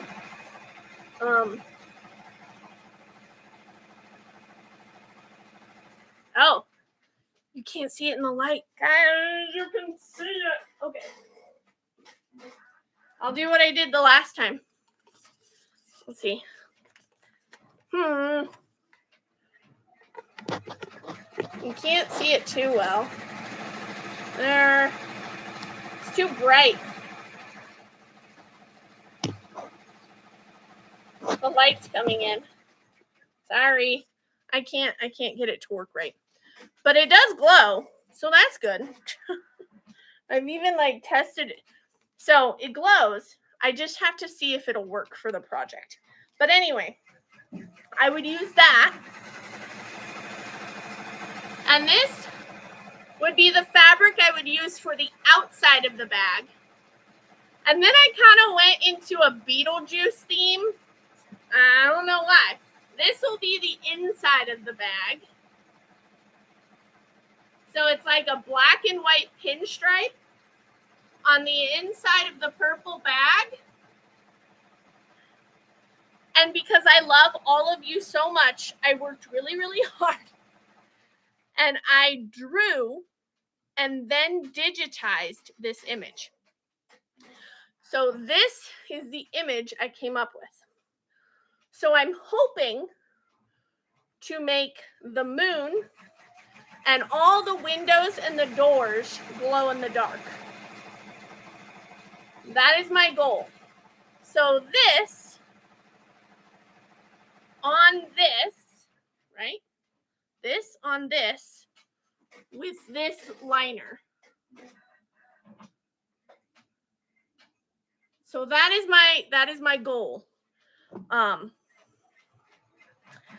And I even purchased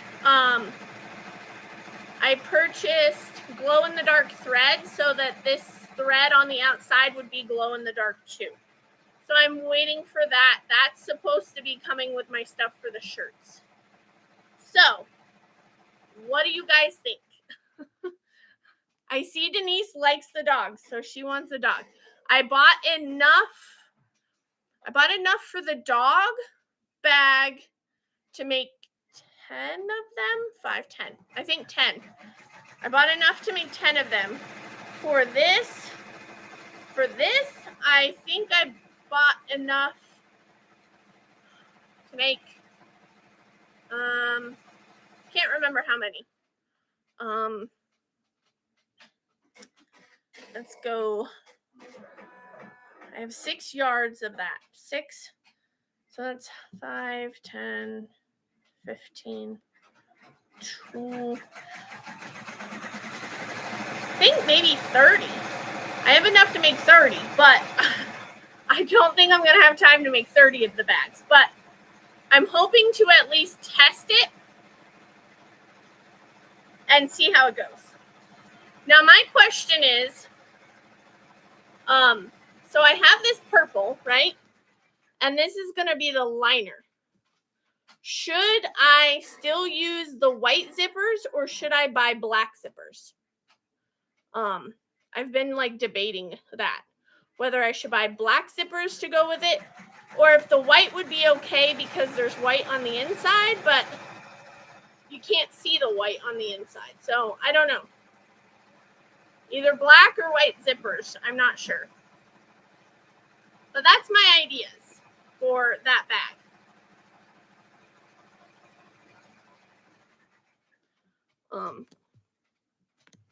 Let me know your thoughts. Which ones do you like? I'm trying really hard because so what's hard for me is as a creative person, like when inspiration hits and you like everything else doesn't matter, you just get the stuff, like you buy it. Versus for me when I don't have inspiration. So for this bag, I was inspired from the get-go. I knew exactly what I wanted and I just picked everything out and got it.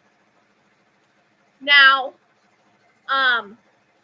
for this bag, it's been a challenge because I wasn't inspired by anything. I wasn't like, ooh, I really want this, this, and this. So that's been the hard part. Like I've been like flip-flopping among everything. So I hope you guys like the idea of that bag with like the Beetlejuice kind of colors and stuff. But that's why I got the other options too, because when that one lady was like, I like this fabric, I was like, well, I better get extra in case some people like that more than what I come up with. And then I purchased this because I originally loved this. So, yeah, so there's a few options. Now all I really have to do is test it out. That's what I got to do.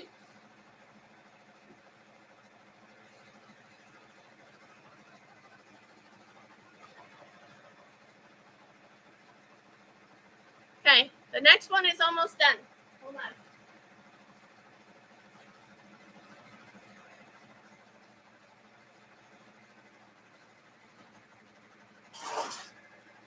I can slide you guys back over there.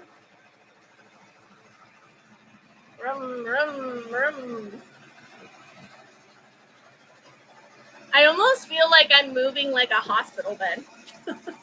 I'm like, okay, come on, bed. Uh-oh. Hold on. Big box got stuck. Hey, it's done. Okay, now I gotta bring you guys back down.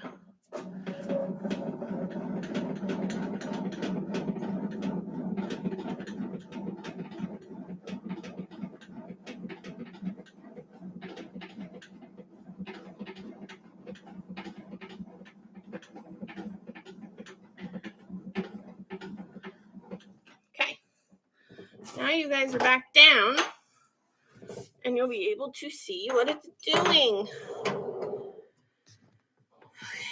Let me change this out. Oh, see, we had a little mistake there, but that's just because the thread popped out. So I can fix that.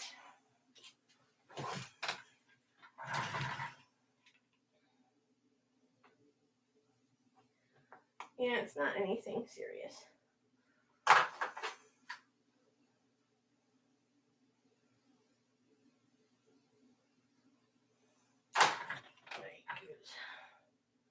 These tweezers.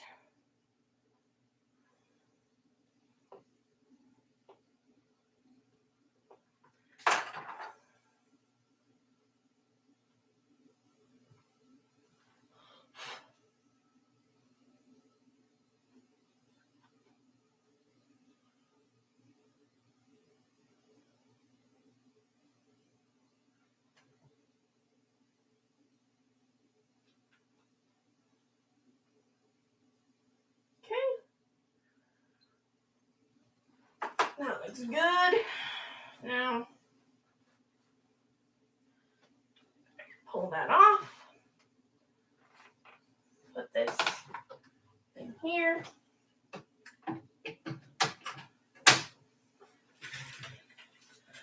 I'll lay this to the side and finish it in a second. Hi, Tima. I'll show you your shirts in a second. I'm in the middle of hooping up the next one. Oh, gotta get my stabilizer. Stabilizer and this. How are you today? You almost forgot. Don't worry, it takes about 30 minutes to stitch each one. So I've only gotten 2 of them done so far. The rest of the time I've talked while it's stitching.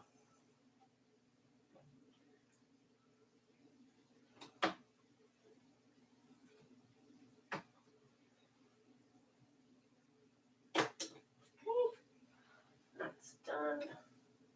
Okay, shirt.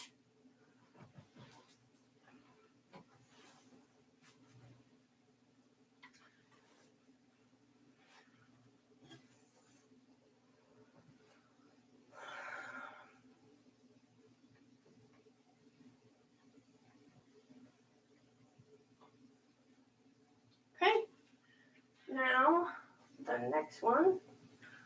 Where did I put them?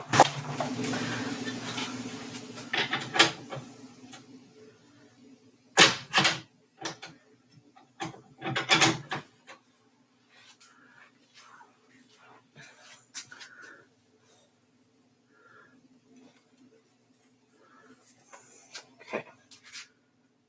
That.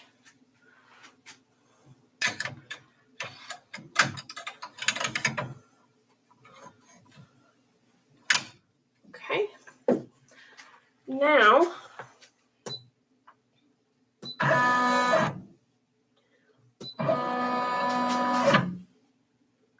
that looks good.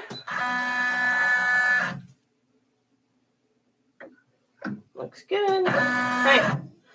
Now, here's the next one, guys. Look how quick that was.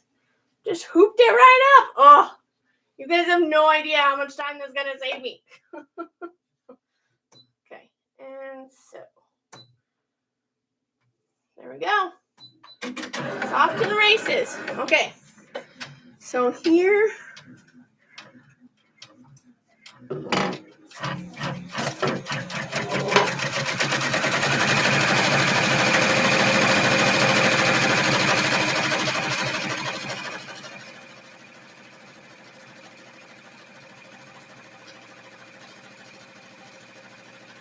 Let me finish this one up and then I'll show it to you.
have to trim around it.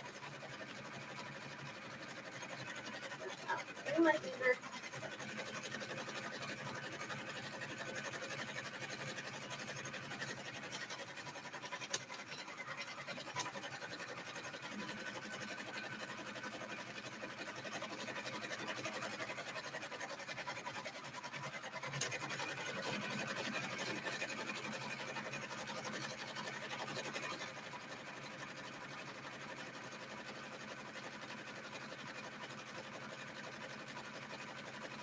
I didn't know it was 4 already, guys. I hear a noise upstairs and I'm like, who is that? And then it's my husband getting home from work.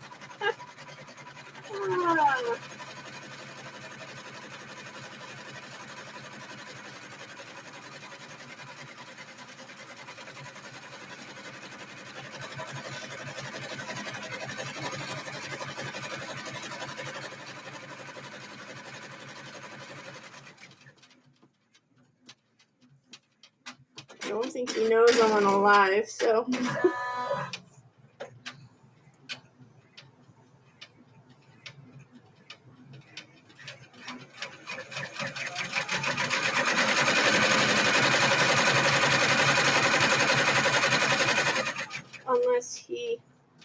Unless he always tells me he's on my lives and he's watching me, and I'm like, wait, you were on my live? You were watching?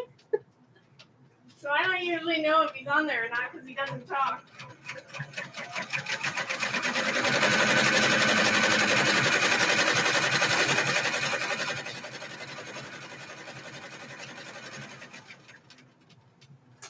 Okay. Are you ready, Tima? Are you ready? Oh, let me go press it first, and then it'll look really pretty. Right now it looks a little pretty.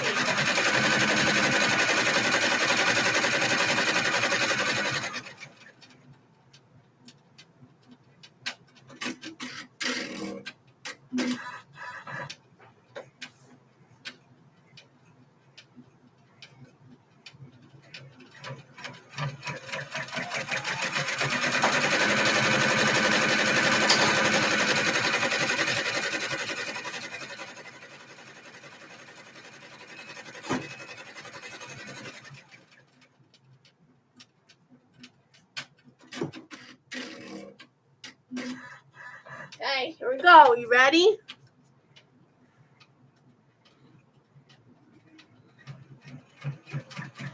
DP with sparklers.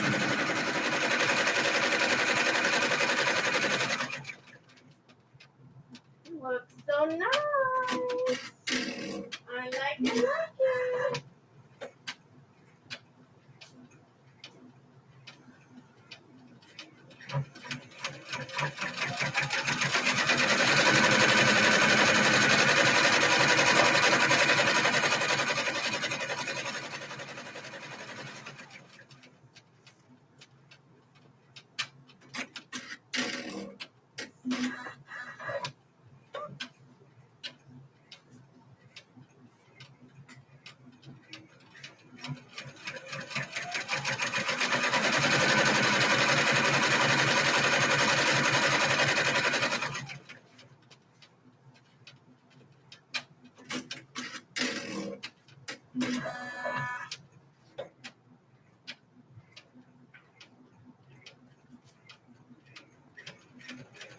Now it's just stitching the next one. Denise, did you want,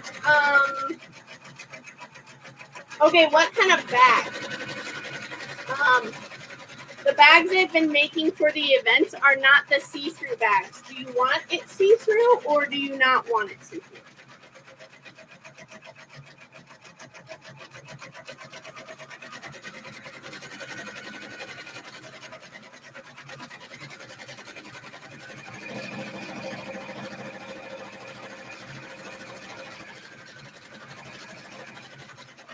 I haven't been making them see-through because that takes a lot more steps. A regular project bag. Okay. I can do see-through. Just for the events, I was like, oh, how can I cut down steps? So it was just regular. Okay, so you want the regular size. Do you want the same size as my Wizard of Oz guy? I think that's the most popular size, is that. So you want it this size?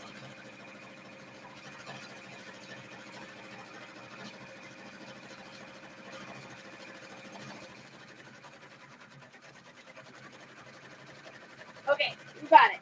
And do you want drills and chills embroidered on it, or just leave it plain?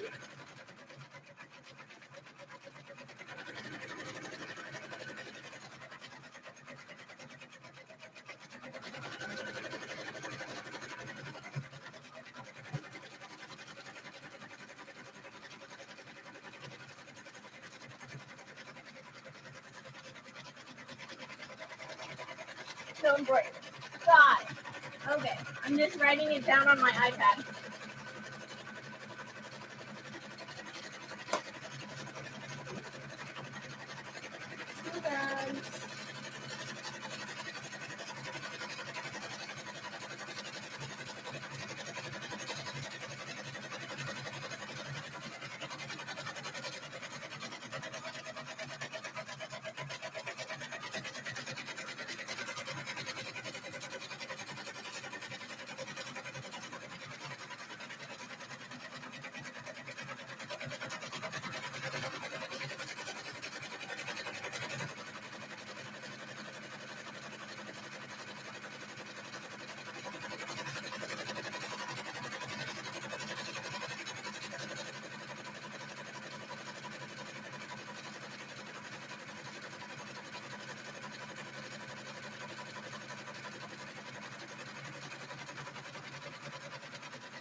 Are you guys participating in drills and chills? I am not, but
I better write up to my husband and be like, what are we going to eat tonight? I'm hungry.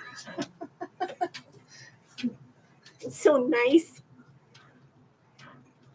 Oh, you'll be away? Are you going on vacation?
you're a sponsor, Tima. I tried to reach out to Diamonds and Washi, right? Is her name Katie?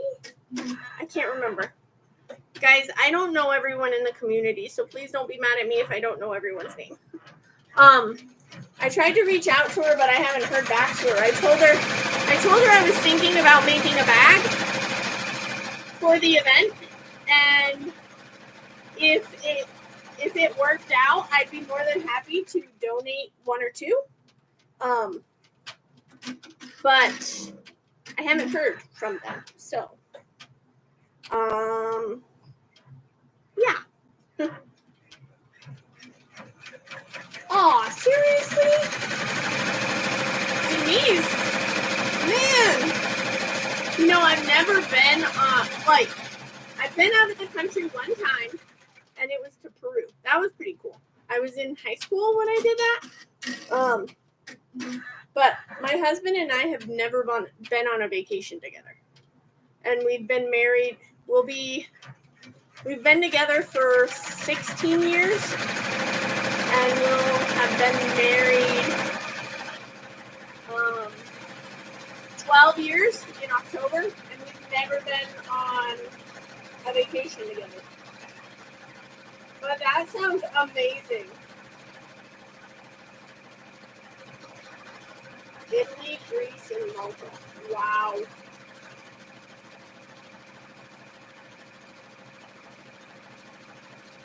That's going to be a crazy, amazing vacation. Enjoy every second of it.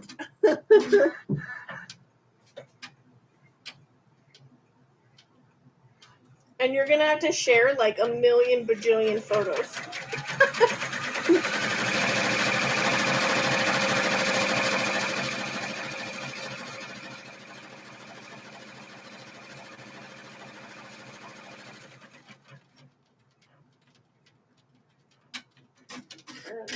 Feeling good under here.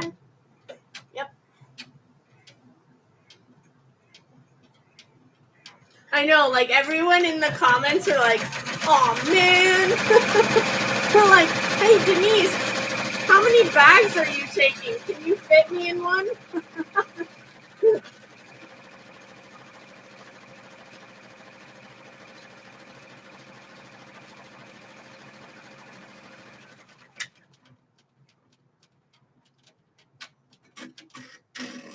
I've been to Machu Picchu in Peru. And I've been to Hawaii, but that's not out of the country. Even though it kind of feels like you're out of the country, right?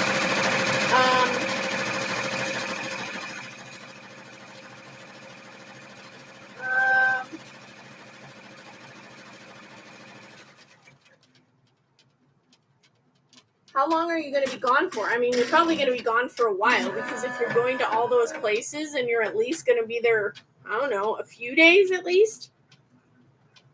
I'd say you're probably going to be gone for 2 weeks, maybe, or more.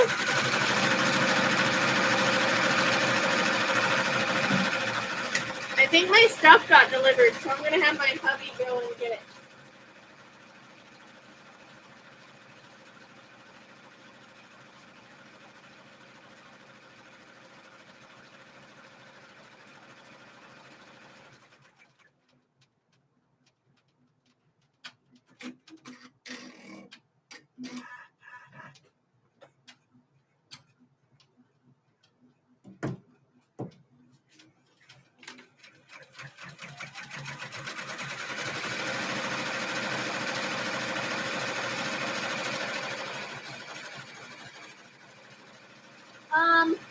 Randy, yes, I do.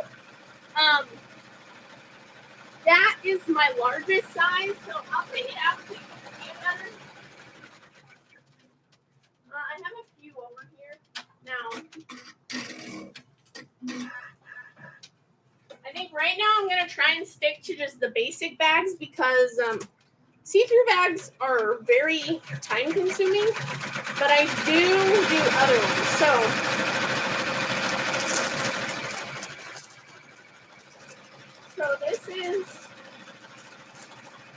this is the largest I can go.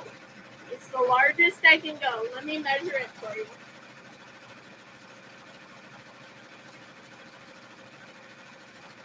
It's roughly 10.5 inches. So 10.5 inches by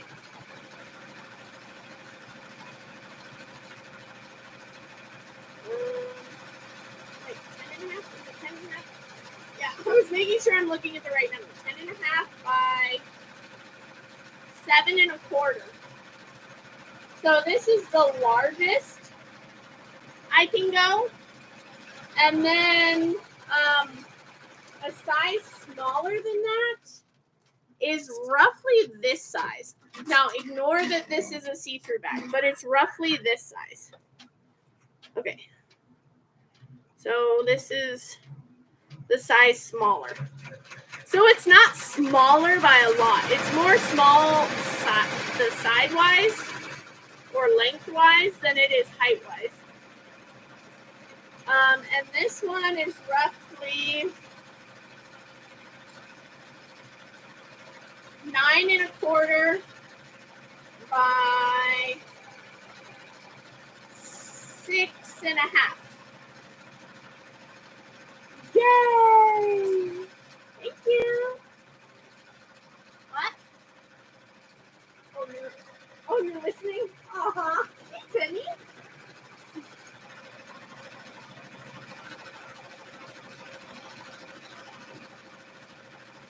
So I told you my husband's listening to me. He just came down and brought my package. He's like, I'm listening. And I was like, oh.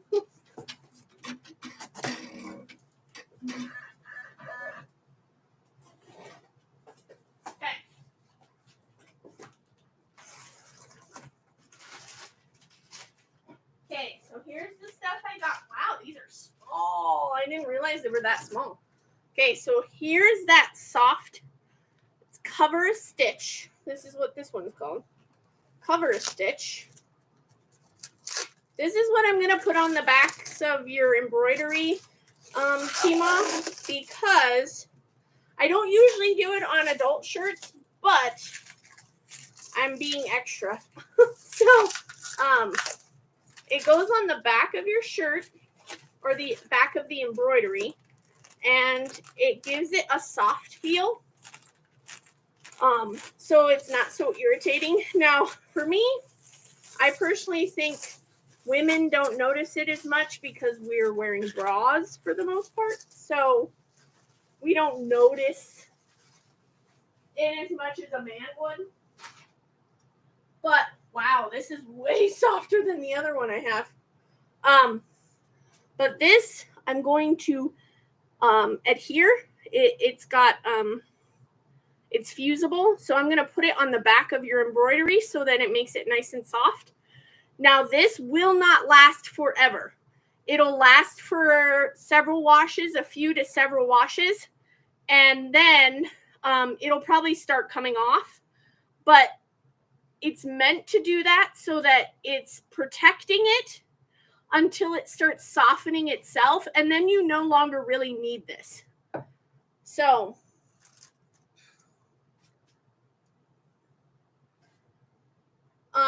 Brandy, did that answer your question? I'm sorry, I got distracted.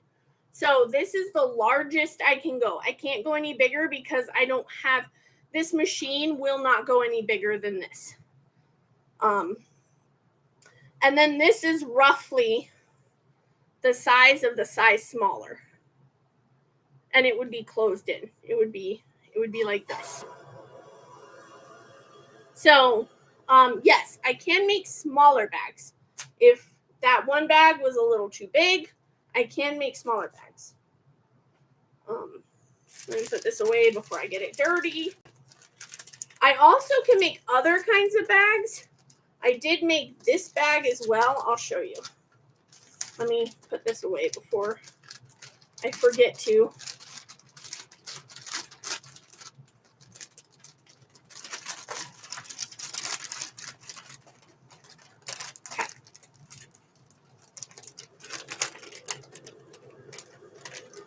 Down. I can also make these bags, which I like too because the zipper's in a different location. It's not on the top. So I have these ones too. So the zipper's kind of down about an inch and a quarter from the top. And then it opens up like that. So I can also make those kind too. Oh, did you guys ever get back to me on whether or not I should just use a white zipper for that Halloween bag, or should I get black zippers? I may get black anyway. I don't know. We'll see. Here's another one done, Tima. Woohoo! Okay, now I just gotta do my stuff with adjusting it.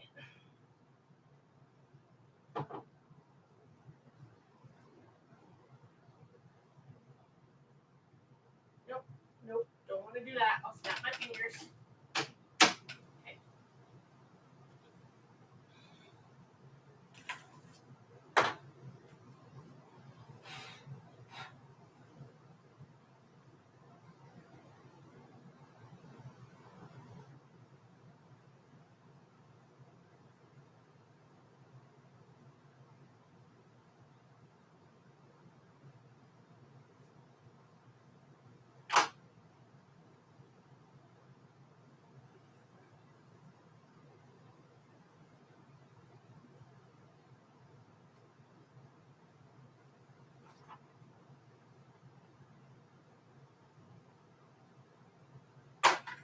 I have a question for you, Tima. Oh no, not glow in the dark zippers. I don't have that. And I'm sure those would be crazy expensive. Look at these. So here's my glow in the dark thread that I just purchased, right? This teeny tiny one. So this is my normal size thread that I buy, right? This teeny tiny little glow in the dark was $18, not including shipping and all that stuff. Like $18 for this teeny tiny little thing. I was like,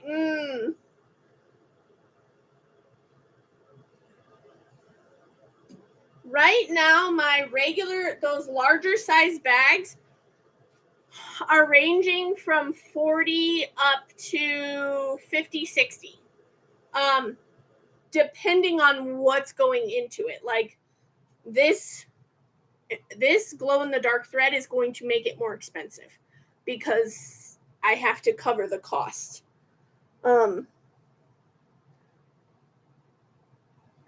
So the size smaller probably would be anywhere from, is it just a basic, are you just looking for a basic bag, or do you want embroidery and stuff on it? Let's see if this works.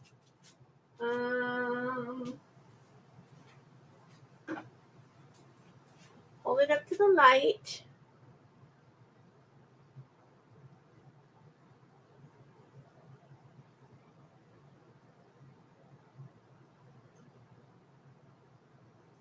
Okay. Can you see anything?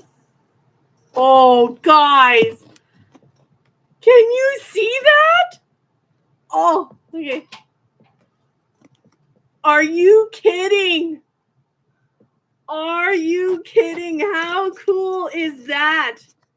You can you can kind of see it without. Oh my gosh. This thing lights up like crazy. Oh, that looks so cool. Oh, I'm excited now. Oh, that's so cool. And then it's gonna match. Then it's gonna go with this. Does this go? Hold on, let me turn the light on and charge this one. Oh my gosh, look how bright that was. Sorry, I'm looking at the replay. How bright is that?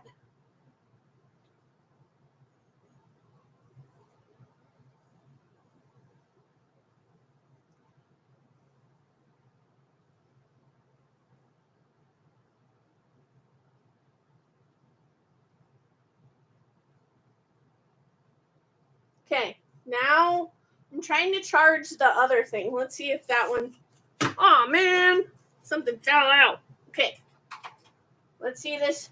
Oh, this glows too. Guys, that's the Glow HTV. So that with the thread, that's gonna look so nice. That's gonna be so cool. Okay, now I can stop. Now I'm like, I want to make a bag. Let's see if a bag works. But I don't have black zippers, so I don't want to make one yet. Oh my gosh. Okay, that was cool. You're thinking of the size smaller. Okay. Oh my gosh, that looks so... Sorry, I'm watching the replay, so it's like, oh man. Okay, let me ask T-Ma what I was going to ask her before I got excited about other things. Okay, so if you can see right here. Oh, wait. The T to the H has a little connector. Can I leave that in? Would you be okay if I left that in? I have trimmed it with the other ones, but it is so small that I'm afraid that I could harm the stitching more than I would help it. So, if you just let me know, T-Ma, if that's okay if I leave that one, because there's other ones too, like the C to the O, that one's really tight too. And the period to the C is really tight. So I've left several of them because I don't want to compromise the stitching. If that makes sense. If you're okay with that, I won't touch it. Because from far away, you're not even going to know that. You're not even going to notice it. So let me know. If not, I will try and trim it. Now I gotta fix this part.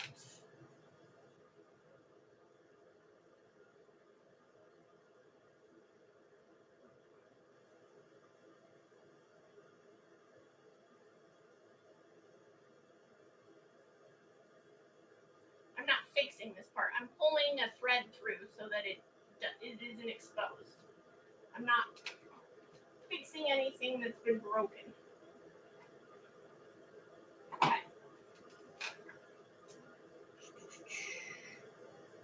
There we go. And then I just turn it inside out. And I trim the back.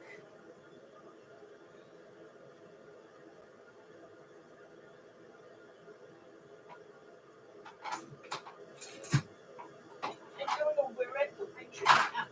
Nope, that's not him. There it is.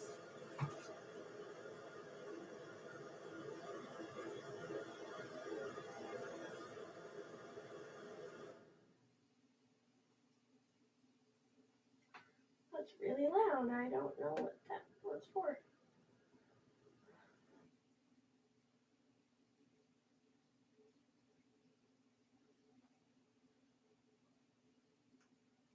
But doesn't that glow in the dark look so cool, guys? Now I really want to try the bag. I should probably do a test stitch on a fabric first. Maybe I should do that.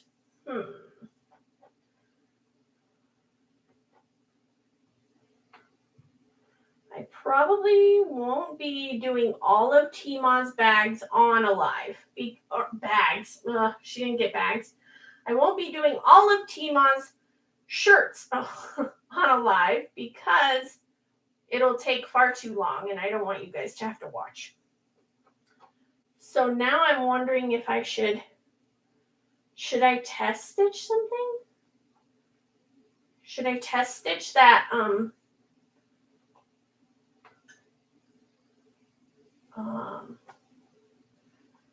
should I test stitch the haunted house on some fabric and see if it works?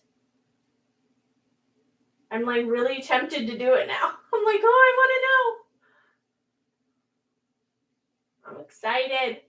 I hope it works because then I'll be sad if it doesn't.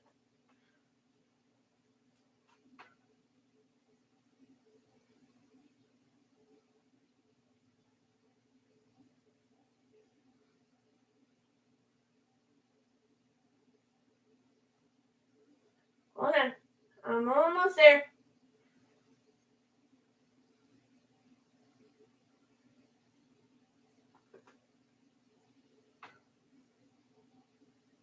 Okay.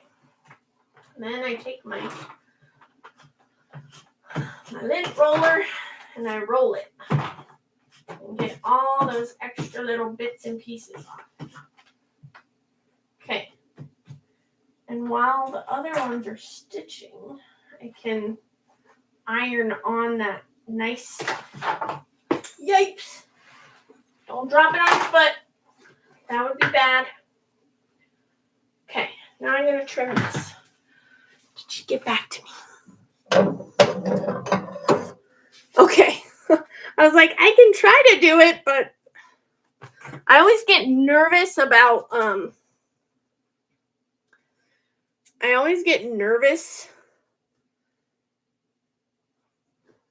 about trimming so close to it.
Okay.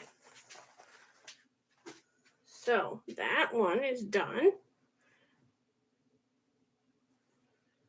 Now, let me go press it and I'll show it to you. Did I tell you guys the other day I grazed my finger against my giant heat press? Yeah, that was fun. It didn't give me any severe burn, but I definitely felt that one for a couple of days. It was painful.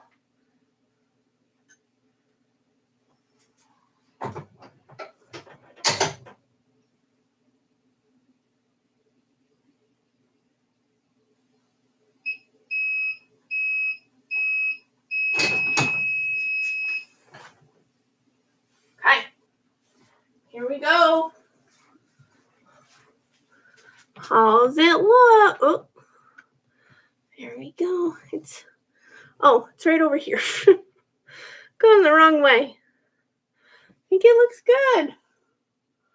I like it. Yay! Okay, guys. So,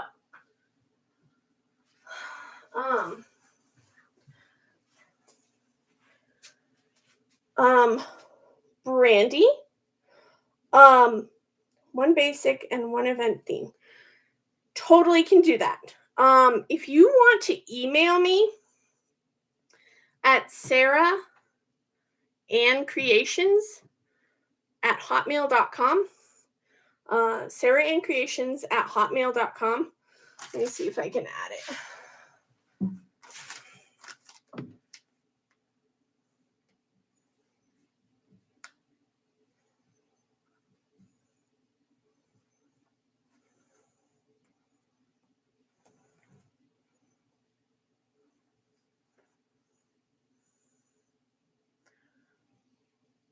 If you can email me there, then I will have it written down so that I know what you're interested in. And then I'm going to actually test stitch this before I go ahead and offer that bag. the event bag, because I may have to change if it doesn't work right. So that brings me to my next question. Should I, because I don't think I'm going to finish Tima's shirts on live, because I still have 10 left, and I don't know if it'll do it. I don't think I'll be able to get it all done on a live. We'll be here until probably 10 tonight. So I can either call it quits right now and do another live maybe tomorrow doing the test stitch of my haunted house, or I can go ahead and try and do a test stitch right now. So that's up to you guys. We can either do another test stitch, or I can come back on maybe a live tomorrow and do the test stitch of this. Let me know, because I have been on for almost 3 hours. So I think 3 hours is a good stopping place, just so that no one has to be like sitting here watching the same thing over and over and over again. Man, I really love this glow in the dark thread. Let's look at the glow in the dark thread again, because that's all I want to do. I'm like, ooh, glow in the dark.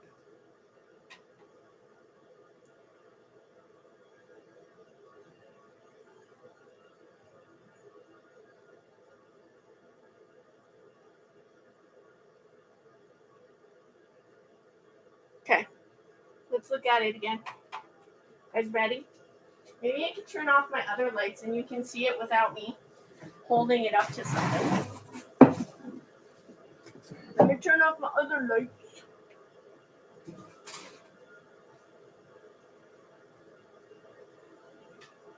I may not be able to. Oh my gosh, you can. Oh, you can't see it. Man, it makes me so mad. Guys, like literally it's sitting in my hand and it's like glowing. Like I can see it glowing. That is so cool.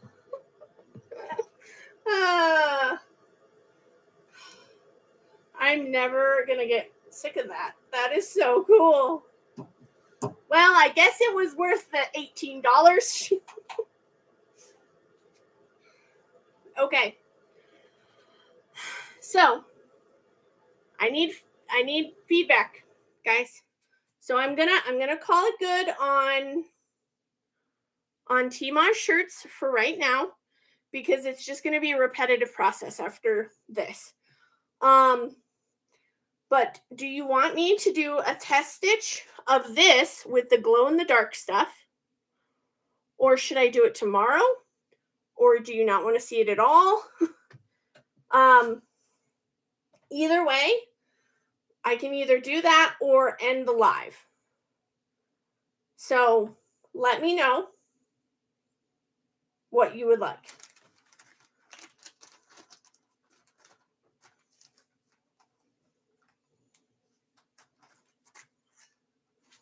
I'll give you a second. I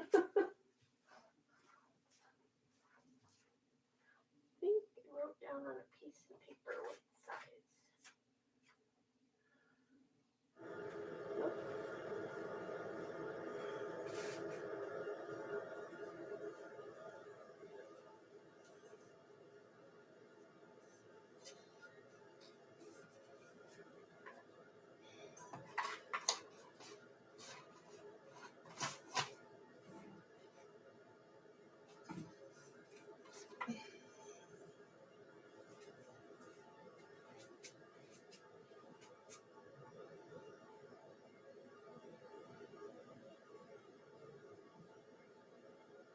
Well, and that's what I also figured. I was like, okay, well, Leopard Leatherworks is going to go live. Are they going live at 6? I'm guessing it's 6, because that's what he's been doing lately.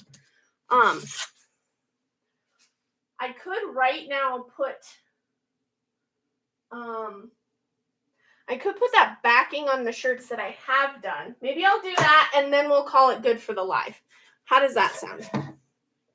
Because I want to put this on and see how it looks and how it feels. Because this is amazing how much softer that is than this. Like, it feels way softer. So I think I will do this tomorrow. Or I may test stitch this tonight and see how it goes. And if it goes really good, then I might actually do a bag tomorrow. So that might be good.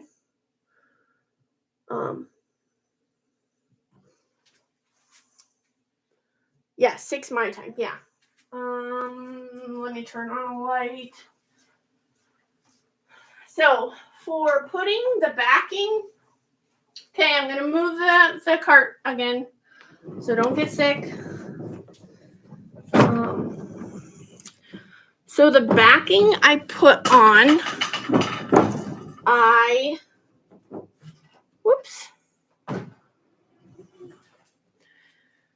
cut it a little bit larger than the item that I embroidered. So if I flip this inside out,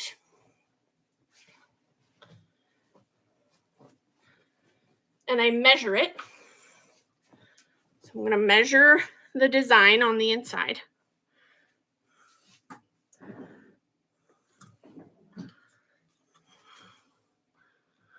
So it's roughly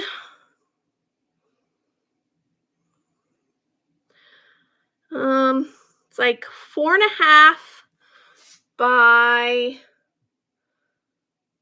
4.25, maybe a little larger. 4.5, 4.25.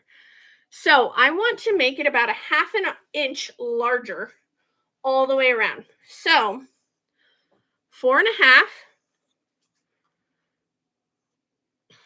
plus 1/2 inch will be 5.5. All so 5.5 and should be 4. It should be 5.25. 5.5, 5.25. 5.5, 5.25. Let me write it down so I don't forget. 5.5 by 5.25, or 5.25. Okay. Now I move things out of the way.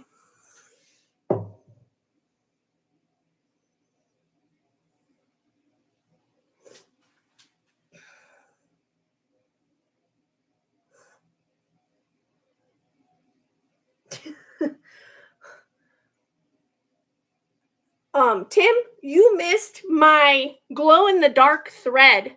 Dude, it is so cool. Everyone's like, oh, Sarah gets so excited. I'm like, yeah, I get excited about things that are really exciting. Let me put this here. I got to bring my cutting board back over. And I got to crank it back up. That's the right way.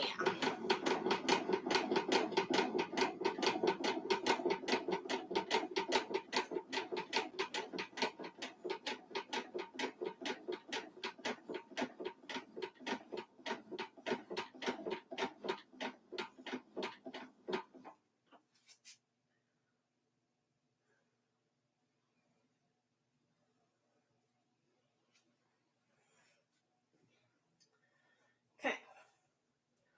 So I need to grab my cutting mat. This is my giant cutting mat. I don't know what my hubby is doing, but it sounds like he's watering something, and the water keeps going on and off, on and off. Okay. Sorry if you can hear that. So, I need this to be. Here it is.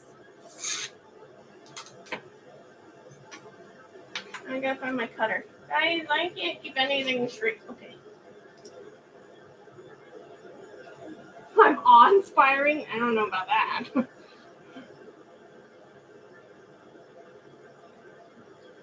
Okay. So I need this to be, I wrote it down, guys. You saw me do it. And then I put it down and lost it. There we go. I need 5.5 by 5.25. So that's about half. 1, 2, 3, 4, 5.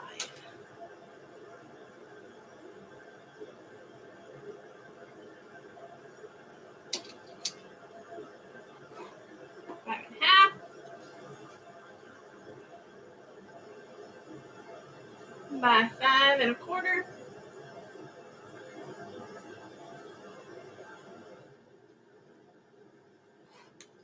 Okay. And toss it. Okay, now I will take this piece and we will put it on the shirt. So let me try and turn you so you can see what I'm doing. There we go. Stuff in the way. Okay.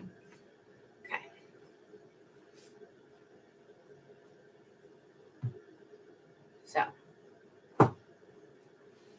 lay this out. That. You know what I might do is I might thread this so that it doesn't smash it in any weird way. There we go. So then I take this. I'm going to put it over it like that. Right? And then I will lay this over.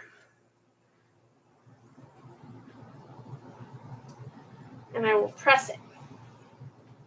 Probably for about 5 seconds. I don't think it needs anything crazy. I might do it the 10. I don't think it'll hurt it any.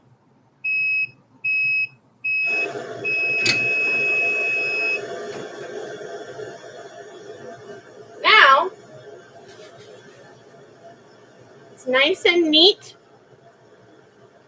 And it's soft to the touch. Cool, right? So that's all done. And I just flip it back, right side out.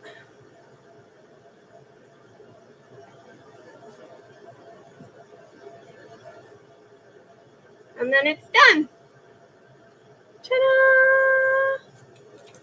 It looks beautiful. Yay. Okay, let me cut a few more of those. So 5.5. I should use my big cutter because I have a 6-inch one. 5.5.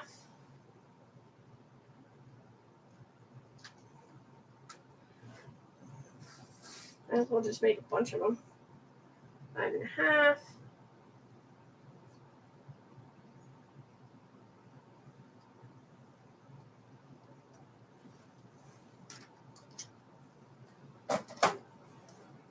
Going. Do some more. Because I'm doing 14 shirts for Tima.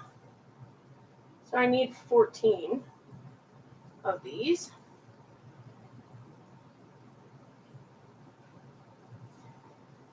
I like to trim things out ahead of time so that when I get to it, it's done and ready to go.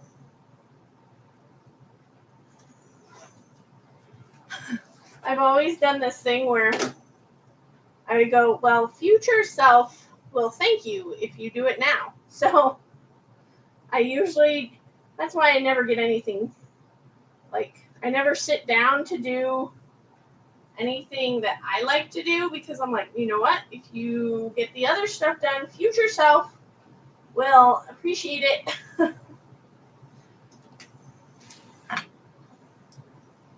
I don't know if anyone else is like that, or they just are constantly doing things because they're like, oh, if I do that, I'll later appreciate that I did it.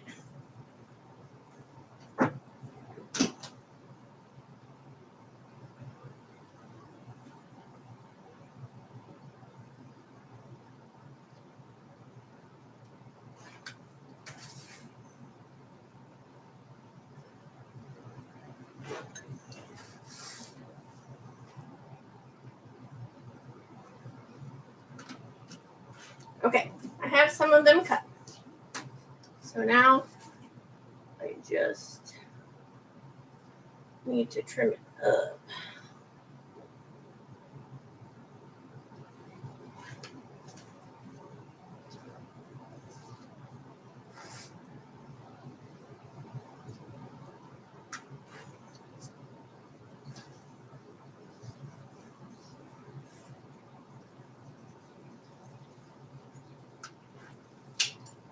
Okay, so I've got enough made to do the shirts that I have left over here. So now I'm going to take the next shirt, flip it inside out.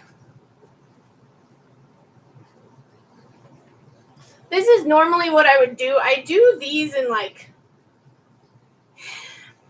what do they call them? Like assembly line. I would stitch all of them. Then I would trim all of them. Then I would put this backing on all of them. But since you guys are here, I want you to see the whole process of what goes into a shirt, right? So that is why I'm doing the whole process. So you guys can see how it goes.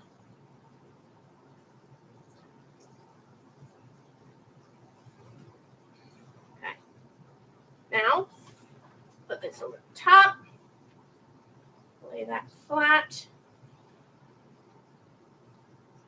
Make sure it hasn't shifted.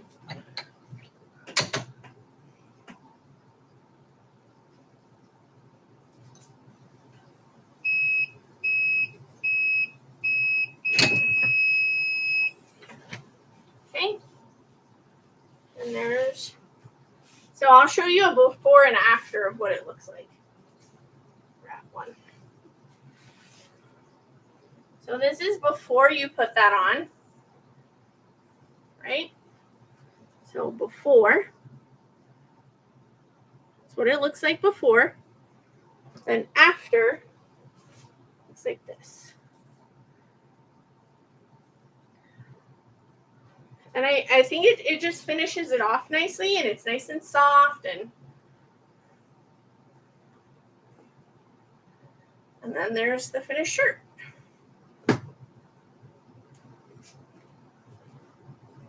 Ta-da!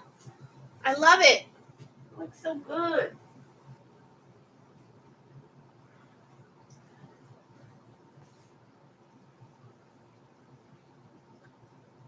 Okay. Put this on, pull it out so I don't burn myself again. Because that was my problem, is I ran my hand and I didn't have it pulled out, so that's what happened. Okay, now this.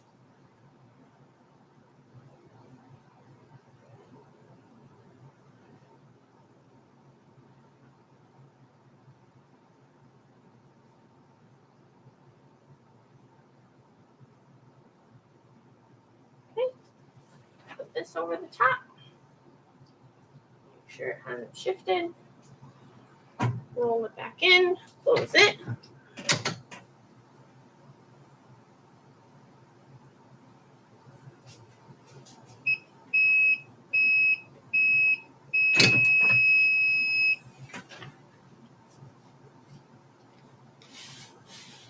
And there's the backing.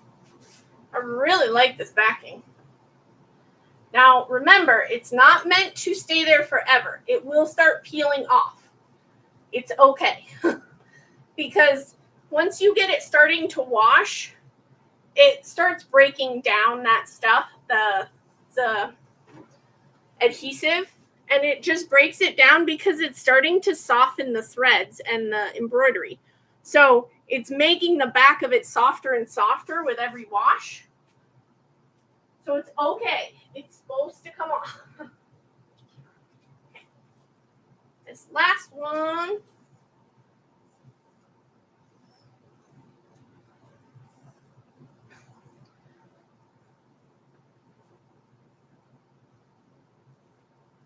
Plus, then I can get some dinner in me.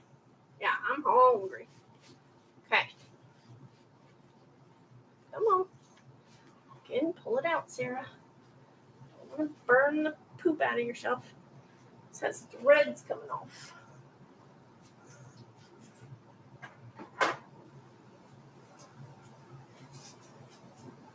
Where was it? This is just excess thread when they were serging it. It got to the edge and they just kept going. So that's what that was. Not anything crucial. Okay. Last one. For now, anyway. Wait, which side is the right side? Okay, it's that side. I was like, uh-oh. Forgot which side it was. It's this way.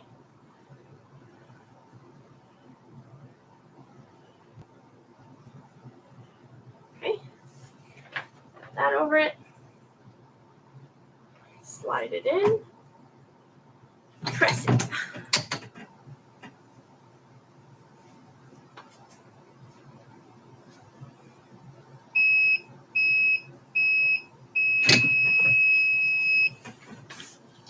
Okay, there we go. There it is.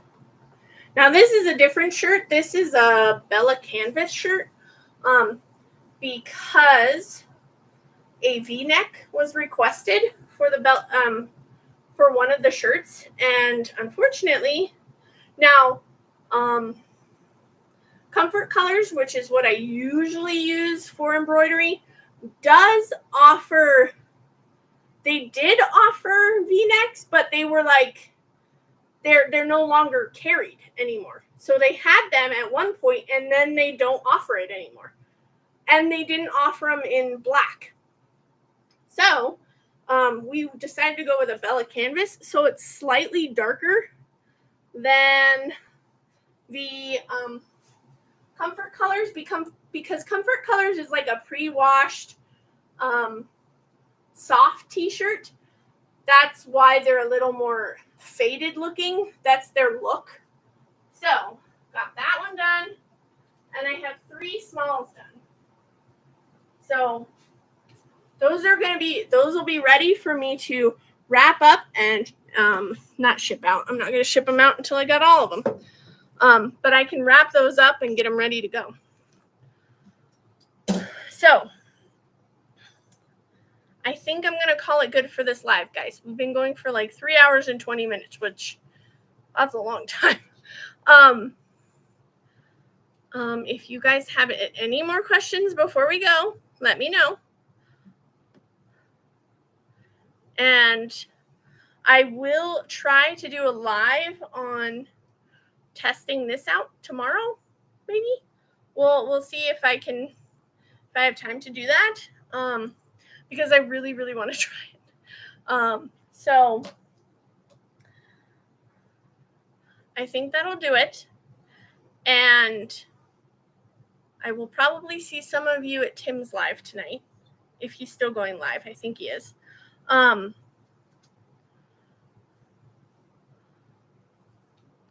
I'm sorry.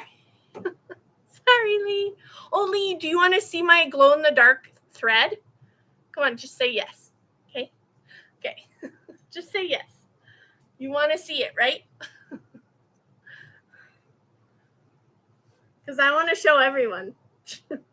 I'm probably going to go upstairs and be like, honey, you got to see this. Well, he never responds to anything, so I'm like, come on, Lee, just say yes. I'll answer it for you. Yes, you want to see it.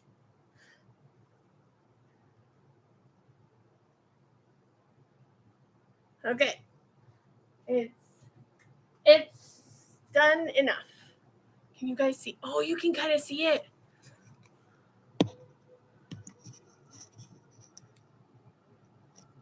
Isn't that cool? Guys. I don't know why it's so exciting, but I mean, I don't know. I deal with thread all the time, but like this is cool. Oh, that's so cool. I'm such a nerd. See, I need people who get as excited as I get about things.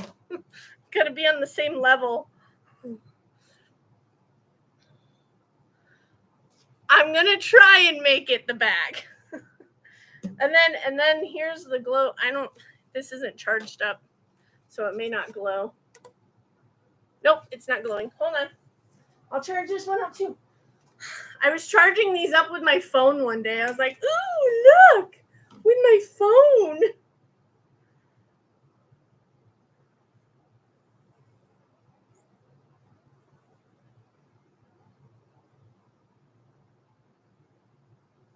Okay.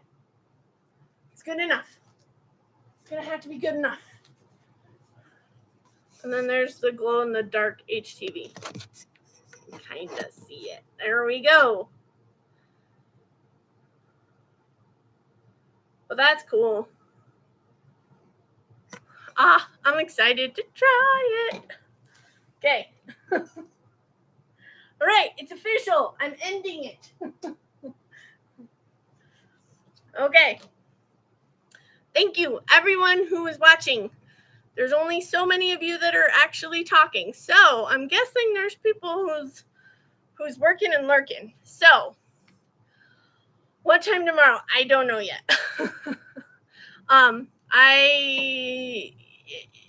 It depends on when I can get down here to do it. But I'll let everyone know if I'm going live.